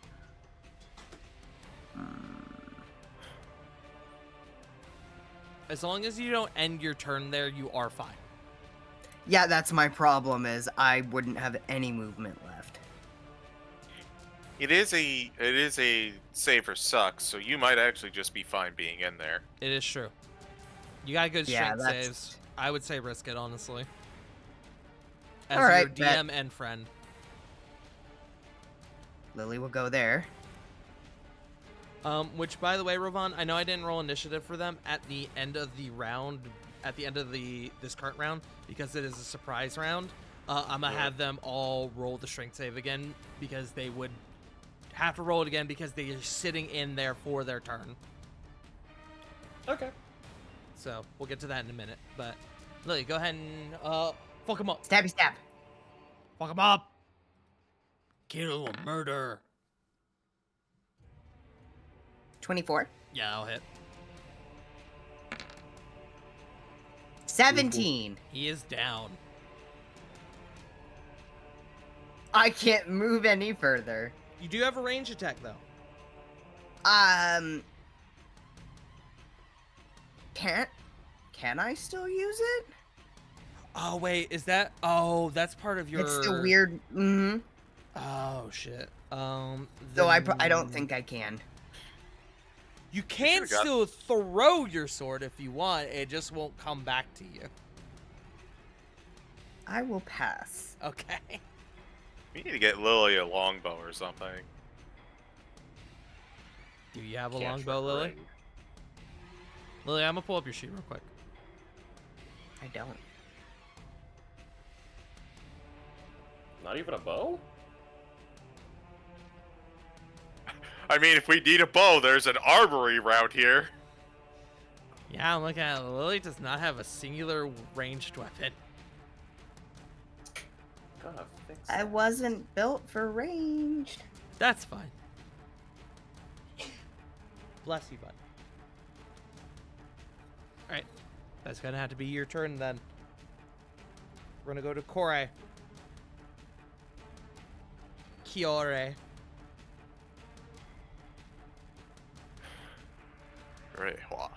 Sorry, you stun locked my brain for me because you said Kiore, but for some reason I've been playing too much Rivals recently because it sounded like the way one was like pure. I was like chaos. Control. I love the term stun lock your brain. It's okay. I don't want to get into this right now. No, it'll come another bit. No, I stun locked my friends yesterday at the concert, but we'll get into that later. My turn, right? It is your turn, yes. It is my turn. Reihua Courier. Kiore. I'm going to say Corey's name like Kay from Kay's Cooking. Reihua Kiore in the Courier. house. Yes, exactly. Tortillos. No. God. Tortillas. She says tortillos. It's the most frustrating thing I've ever heard. Ugh. Where does the O come from, Kay? Hankake. Where's the lows come from? No! What you doing, Corey? Courier.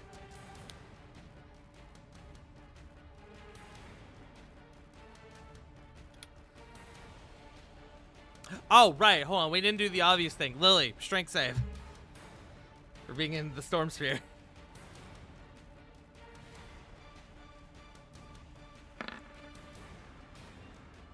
You're fine. 22. You are fine. It is save or suck. But Corey, continue. Sorry. Had to handle that real quick.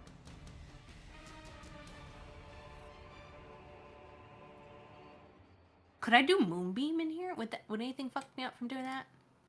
No. Moonbeam just Cool. appears. You don't need an open sky for it. Cool, that's just Call Lightning. Yeah.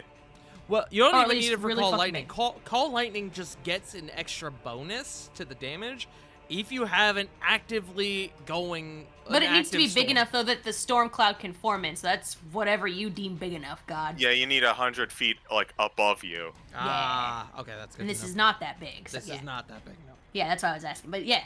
It is now. It should be noted the ceiling above you is very sizable. It's easily like somewhere in like the 30 to 50 foot range at initial gaze. And this but- is just a one-off, right? Yeah. Okay.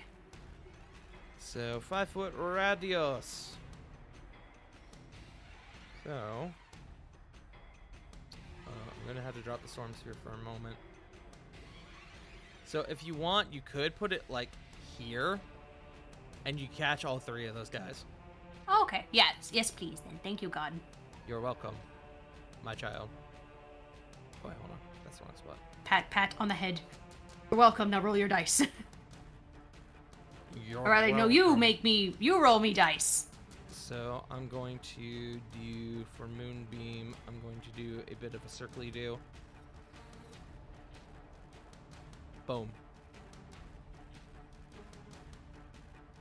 So, con save for the 3 of them. Real quick, roll me your damage because I may not need to roll damage for the acolyte or roll a con save for the acolyte.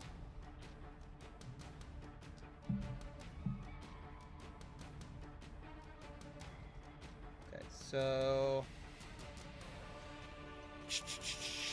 DC 18. The summoner just barely fails, literally by 1. Get fucked, idiot. Should have gotten con save proficiency.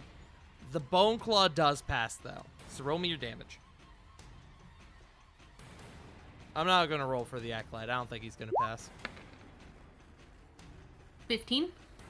Yeah, even if he passed, he still would. Summoner failed. Summoner is still up, but is now hurting. Bone Claw is also taking that. I need to see. Bone Claw.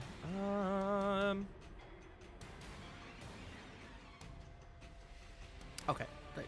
Burn with radiant undead scum. Tell him. All right. Bark, And- bark, bark. End of the round. I need strength saves from the 3 goons remaining: the summoner, the Bone Claw, and the invoker. Summoner fails. Bone Claw fails. Invoker fails. Go ahead and roll me those 2d6, Ravon.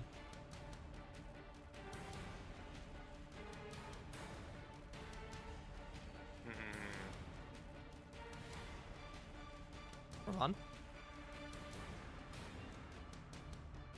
Did J Frost die again? I hope not.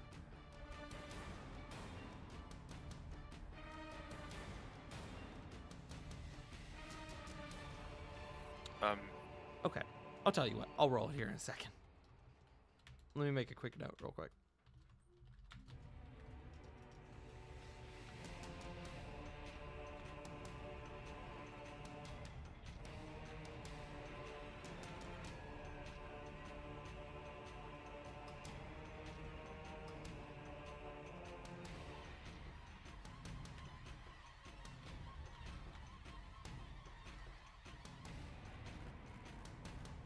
Maybe I should go.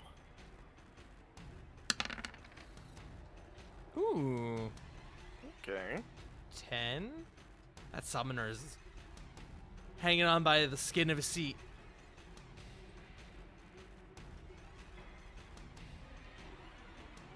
The Invoker, though, actually will perish as a result of the Storm Sphere's damage. As he only had 7 left. So, well, this makes initiative easy for these goons. I'm not even going to roll initiative for the Summoner. I'll tell you why in a second. It's great for the Bone Claw. Bone Claw sitting pretty at the bottom of initiative. Oh, Flit- that's gonna work out swimmingly for him. Yeah, Flit, is your turn. Well, Flip was originally going to cast Produce Flame to knock that summoner out, but gets a bit of a like a flash of inspiration, perhaps from God, that maybe I should on the Bone Claw. Thanks, God.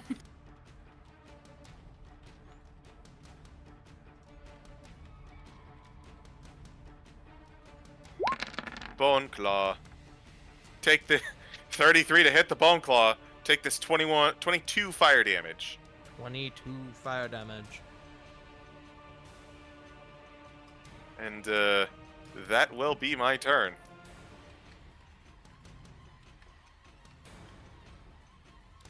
Okay.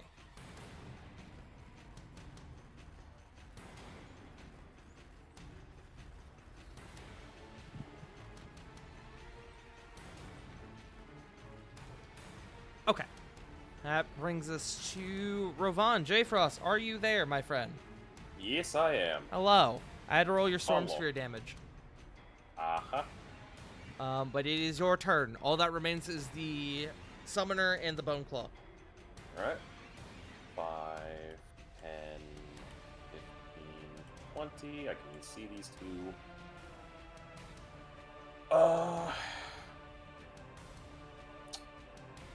Fuck the summoner. I'll just bonus action him out of existence. With the lightning. Okay. Shiakazing. So, Chiakazing. 27. He has 2 hit points left. That's why I didn't bother putting him on initiative. Copy. He literally, with 48, he literally cannot survive. So, And he's gone. Pumping 4 with action, 4 shots of Eldritch Blast into Bone Claw. Okay. I'll just roll all 4. Yeah, go for it.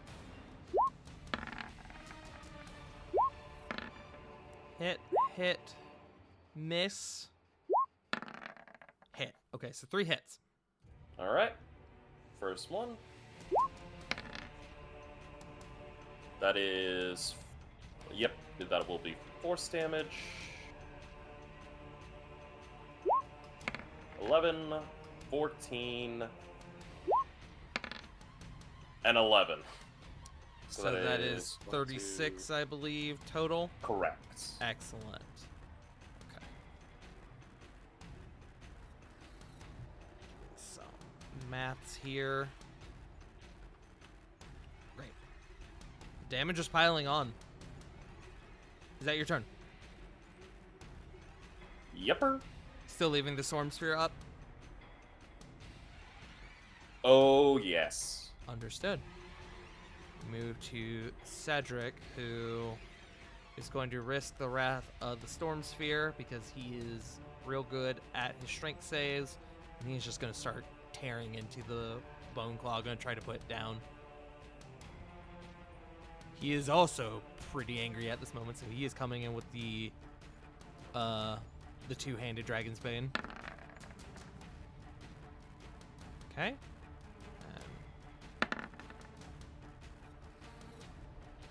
I believe all those hit. They sure do.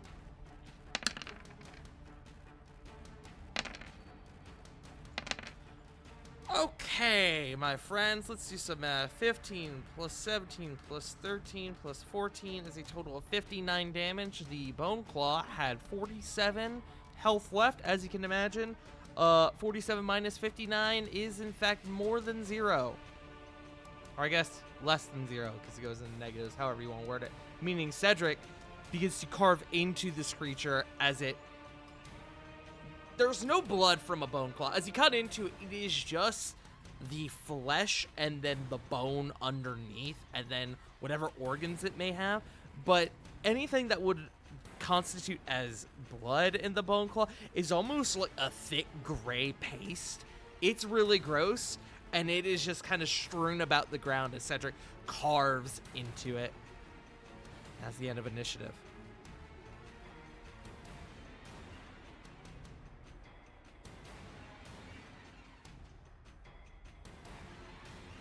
Fuck them boys. Fuck them boys.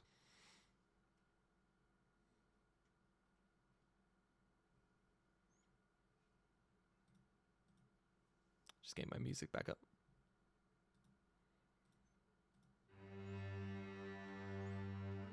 The storm sphere, I presume, goes down after this point, Ravon?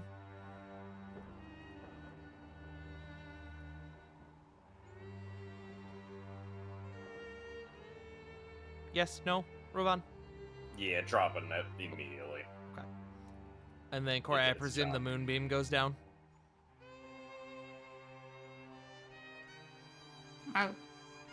Why? Why? Where? They're dead. I was about to say why, because combat's over. Oh, okay. Yeah. She just leaves it up for the next minute. My friend, I love you. Really, too- just I love No, you just very in case much. anyone Please pay comes out from the attention. thing, I can throw it. You know? Do you hear me, punk? No, what? I love you dearly. Please pay attention. I didn't hear that. I'm sorry. As you guys come out of initiative, as the round cycles through, down to round 81, Cedric kind of sheathing his blade once more. Everyone all right? Any injuries? none here. Thankfully, few. I'm I'm good, good. actually. I am alright. Diana. Well, hold on. Flip might have something to say. No, go ahead. Diana will kind of come up to you, Ravon. She'll be okay. I promise you that. I pray so. Cedric will call out. If we're all good, then let's keep moving. We can't waste time anymore. Agreed. If we're lucky, we might even be able to back them up. All in favor of just going? Aye. All right. Um, Hi. I.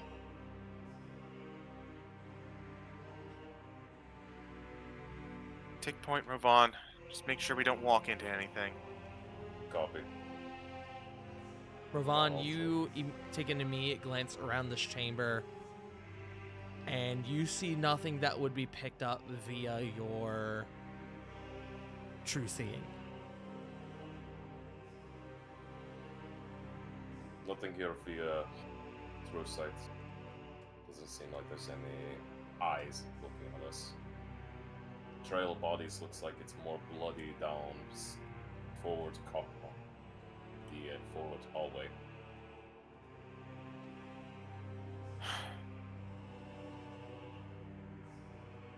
Flip will nod in recognition. Corvin, you know that your group, the most direct way to where you're going is straightforward as far as map orientation goes to the west. Okay. He would point that out to the group. Just gonna put you there so you're up along with Oh, everyone. Yeah. Yeah.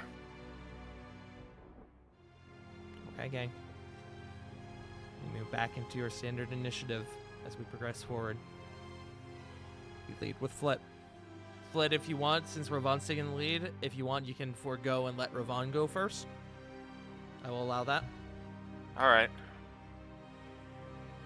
So, Ravon, you go first, then we come back to Flit. Alright. Shield up. SWAT position. Let's see. Trying to make sure.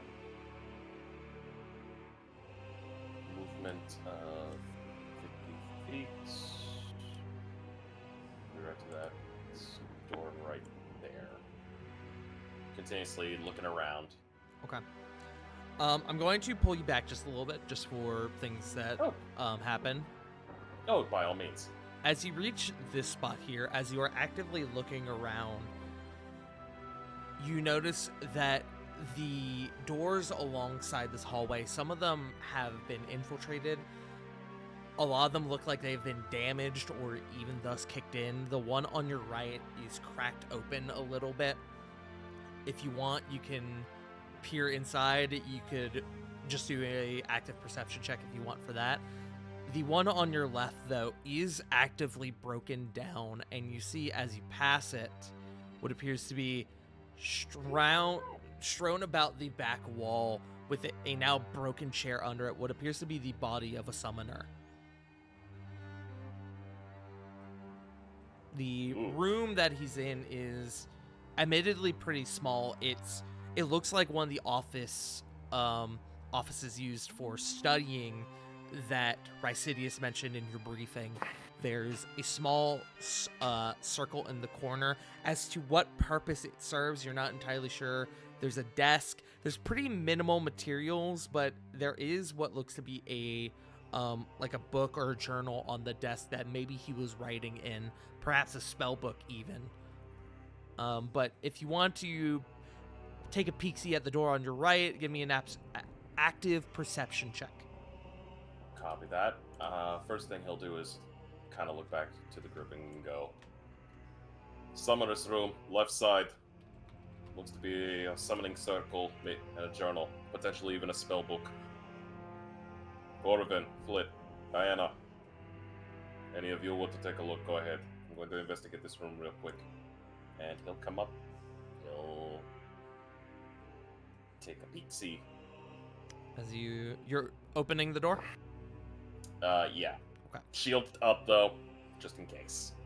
As you open the door, you find another office with what appears to be an invoker now laid about the ground.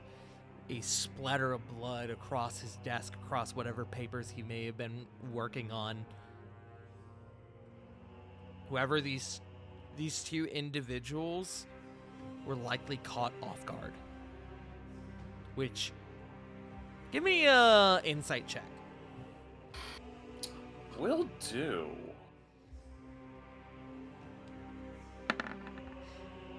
$22. Considering the chaos that is this area around you, bodies littered everywhere, combat had to have ensued here. It is very odd that a small study directly next to all this chaos, it seems very odd that the people inside would be caught off guard by anything. This doesn't make any sense. They were caught off guard, yet there's mountains of bodies in combat. Keep your eyes peeled. I don't think we're alone. With that, with the look, I do have a question, Tart. Mhm. Does the damage done to these bodies look inflicted via weaponry or more animalistic? Make me, from your position right there, I'll let you make a medicine check on the invoker with disadvantage. If you want to do it normally, you'd have to get up on him. Ew. Yeah, I'll take a risk. Come up inside. As you pass through the threshold into this room, Rovan, the ambient noise in this chamber seems to flee. It's almost like you're in now, like, a muted, like, a muted chamber. An echo chamber, if you will. That very, like, dissonant sort of ambient noise that you have been hearing as you've walked through this place, even that vanishes as you enter this small study. Go ahead and make me your medicine check. Alright, this will be a straight medicine.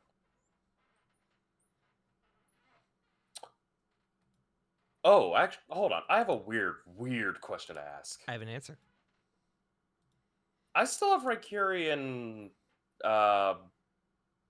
whatchamacallit form. As an imp, Could I- yes. Could I get them to help me with this? Sure, Rykuri can help you with this. Yeah, okay. Alright, that'll make it an advantage. Medicine. Not really great in that, but screw it. I'll take a 20! Good thing you needed the advantage. Oh. The wounds to the invoker before you, The body is in a similar condition, a similar state of freshness as the ones out there. The wounds have the wounds across his body seem to have been inflicted by conventional weaponry, swords, maces, even some magic on top of it. What would you say would be like the primary weapon that may have been used predominantly on this body? More bludgeoning, slashing, piercing? It looks like he was slashed twice across the chest, and then with that same slashing weapon, pierced through the center of the chest. You see that his focus is scattered on the ground. He was caught off guard, but he was prepared to defend himself, but was unable to do so. Okay. That's the case. One's gonna come on out, and he'll relay all the information that he has about this body in particular, and how the chambers seemingly have a muting effect. As you exit the chamber, it's like all that ambient noise around you returns.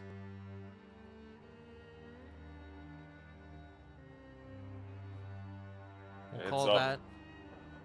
Go ahead. No, just sorry. I'll just relay. Be quick. Okay. We'll call that an end It's to your turn afterwards. Mhm. We'll go to Flit. I think Flit, at Ravon's behest, their way here, and we'll take the dash action to get into here. You don't have to turn off the music. This will be quick. Mhm. We'll get into here. You And look- experience the same thing that Ravon does when you enter this chamber. She will look for the journal that was being written into, and she will pick it up. Journal or spell book. It does, as you pick it up, it does look like it's perhaps a journal. It is a book about conducting rituals and the process that goes into doing advanced level rituals. Okay.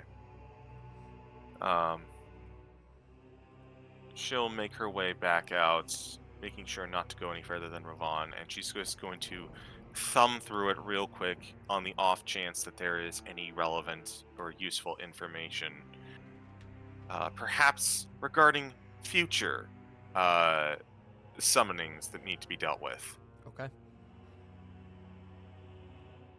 Go ahead and add. I didn't think of a title for this book. Go ahead and add to your inventory the complexities of advanced rituals.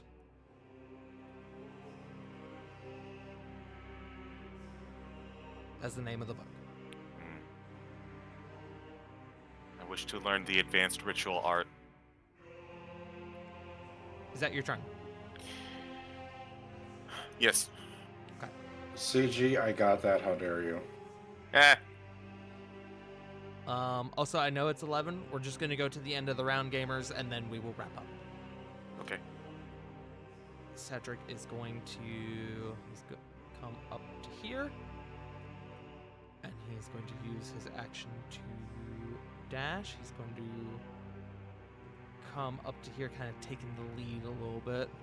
He's going to call out, "We got more bodies over here," and what the fuck is that? As he's kind of beginning to peek around the corner, as he has seen something but can't quite make out what it is. We go to Diana, who is going to climb upon the lion once again. And we'll go to Corvin.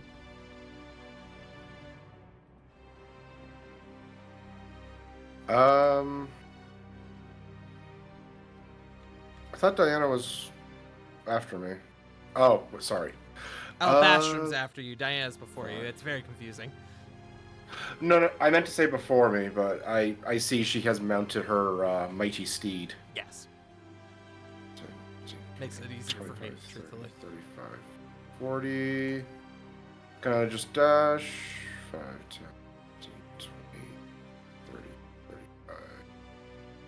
I'm just gonna dash towards Cedric. If we need to go straight down, like straight left, then yeah, there's not really much need to investigate. You do see above you to your right what does appear to be another broken door that is kind of still slightly closed, but enough to where you could, if you wanted to, you could actively proceed through it.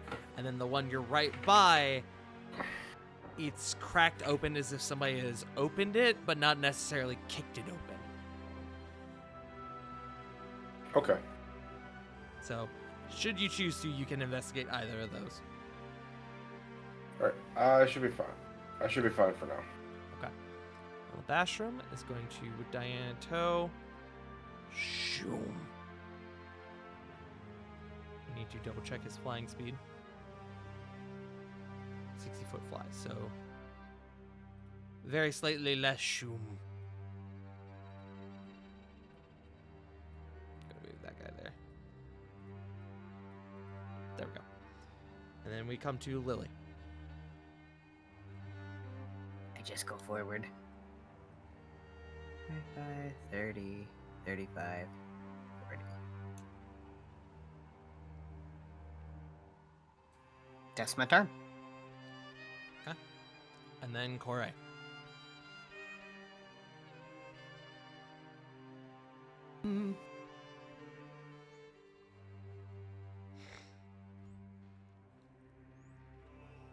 Sorry to turn push talk off real quick so I don't zoom in and out as I move across the screen. Oh, good. 5, 10, 20. Did we already search the dead body? Of Which the one? summoner, at least? When we did No. the casting and shit. Which one's that? Is that this one right here? That'd be this or the one. other one? Okay. What you want for searching? Investigation. Damn it! 9. It was Sorry, almost friend. 7. It was almost 19. You do find a component pouch. You do also find a spell book, but he has very little substance aside from that. Anything like a dagger or even just like sharp thing, fancy thing, anything? Not with a 9. No, fuck. That's okay. She'll take the spell book and the component pouch and just chuck them in her bag of holding that her and Ravon share custody over. Okay. Corey gets it on the weekends. Right. I don't know what the divvy is exactly. I just know he has some say in it because he helped pay for it. Alright, my friends. As we come down to the end of the round, one last thing happens, one last little scene, and I'm going to do a little adjustment of your placements for this, so bear with me for a second. As you guys are standing there, as some of you are investigating, some of you are looting, some of you are standing on guard, there is another message that pings into your mind, one from Theon. Cedric! Garrett's gone! Cedric immediately... What? Garrett, what are you doing? Return to your team! Garrett responds. Sorry, Cedric. With all due respect, I don't take orders from you. There's a momentary pause of distress, confusion, tension. Cedric. Garrett, don't do this. Garrett chimes back in. I failed one Silverstone already. I won't fail another. Iron Covenant, that quake caused the sinkhole. I'm in the labyrinth and on my way. Just hold on. As Garrett has abandoned the Bell team and is now going to assist the Iron Covenant. Oh no. Yeah. Cedric immediately begins to rush forward a little bit into this open chamber, and he stops and he looks to his side, to his left, and he goes, "Whoa." As you all are quick in pursuit, I'm going to move everyone. As you enter this next chamber, I'm going to move everyone together, then move you all as a unit.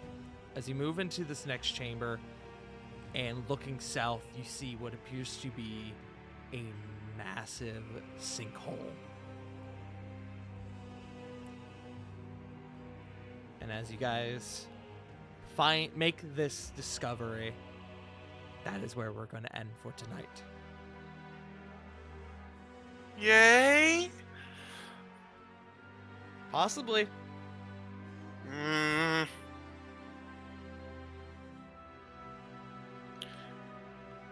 Things not perhaps going according to plan, but Oh, most certainly not.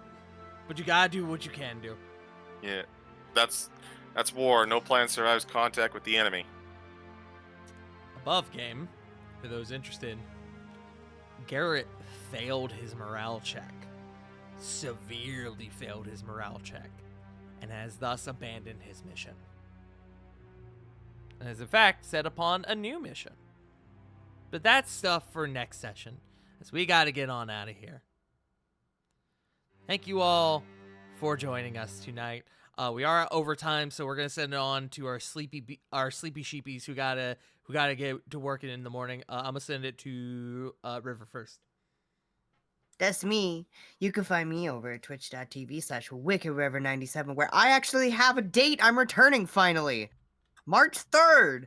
We actually have a plan in place for once. So 3-3. look forward to that. Let's go! I'm very excited. We have lots of new things, but I'm gonna pass it over to Punk. Sorry, I was brainstorming for next time. Make your brain work faster. I was brainstorming for next time and writing notes down. I'm sorry. Hello. I play Mary Hakori. You can find me on Twitch, Instagram, Xiaohongshu, and occasionally Twitter. I don't know. Did you say Honk Shoe? Xiaohongshu, or Xiaohongshu as I call it, because man, at least when I was chatting with people, like I fell off and got bad about being inactive, as I do on all my socials. But I called it Xiaohongshu because I'd stay up really late to like talk to my friends. I didn't get a lot of sleep. Chat bro is just yapping. Shut up! You asked! I did. Get out of here! I did. I'm leaving. Joe. What's up? What? What happened? What'd I do? Do the thing. Do the thing. Sorry. Hi, my name is Joe. If you guys like this video, hi YouTube. I see you. I see all of you. Just go ahead and like this video. Go ahead and subscribe to the channel, as well as ring that bell to be notified whenever Tart uploads a new video. The semifinals for the Uno tournament should be coming up here in just a wee bit. But Let's go. With all that preamble done, I'm actually making my commentary debut on the DigiGuard United Twitch channel Friday, so check out the Tamer Battle League at twitch.tv/DigiGuardUnited. And I'm just going to go ahead and throw it on over to CG. Hello, I'm the CG. Out of respect for wanting to wind this down, you can find me on Burnout Vaughn's channel, this channel, upcoming Zyme Sight's channel on Thursday, and over on Wiley's channel on Friday for Candlekeep stuff. I think Frost has to go still. Yes. Yeah. Hello, Twitch, Twitter, JFrost747. Find me here every Sunday. Find me over here every other Tuesday for our Rascals and Ravnica campaign. Find me every other Saturday at twitch.tv/BurnoutVaughn for Saved by the Spell. where the party has managed to accomplish some good goals while also dealing with some serious shit. That's it for me. Tart, I believe you're the last one. That do be me. Hello, guys, gals, and non-binary pals. Thank you all for joining us tonight. I have been your host and DM extraordinaire, your humble, dumble master for the evening, the one and only Pooty Pastry Farty Tart. And boy, oh boy, hey, the roles were a little rougher NPCs this go around. But that's stuff that needs to be handled next session, as the next time you'll see me will be Tuesday, as we will be continuing the aforementioned You Have Uno tournament. We're doing our second half of the semifinal round of the tournament. It is going to be chaotic. It's going to be very, very, very exciting, insano crazy. Exciting, insano crazy. It's going to have, who's he going to have? It's going to have Zoe. It's going to have Sega. It's going to have Shiloh. It's going to have Ninja. Sega. Tune in. It's going to be chaotic, and hopefully, God, as bonkers as the last fucking session was, where we had a nail-biting finish. Holy shit. So, tune in for that. It's going to be insane. There is going to be a very slight change to the losers bracket that I will announce tomorrow during the semifinals. It's going to be a very, very slight change, but I'll let you know about that then. But for now, we got to get on out of here. We are going to go raid into my friend Tyler Cloudy, who's doing a donathon to raise funds to pay off medical bills for the arm that they broke recently. So, what the hell? Yeah. Jesus Christ, dude. Yeah, it's rough. So go show Tyler some love. Let them know who sent you. We will be back next week with another episode of Exilia Regalia, where boy, oh boy, do we have some stuff to get situated. But thank you all for joining us. We love you all so very much, and we hope you all have a wonderful rest of your night. And remember, as always, Black Lives Matter. Trans rights are human rights. You are loved. You are valid. If no one's told you today, you fucking matter. We love you all. I'll see you all next time. Bye-bye. Laters. Bye. Adios.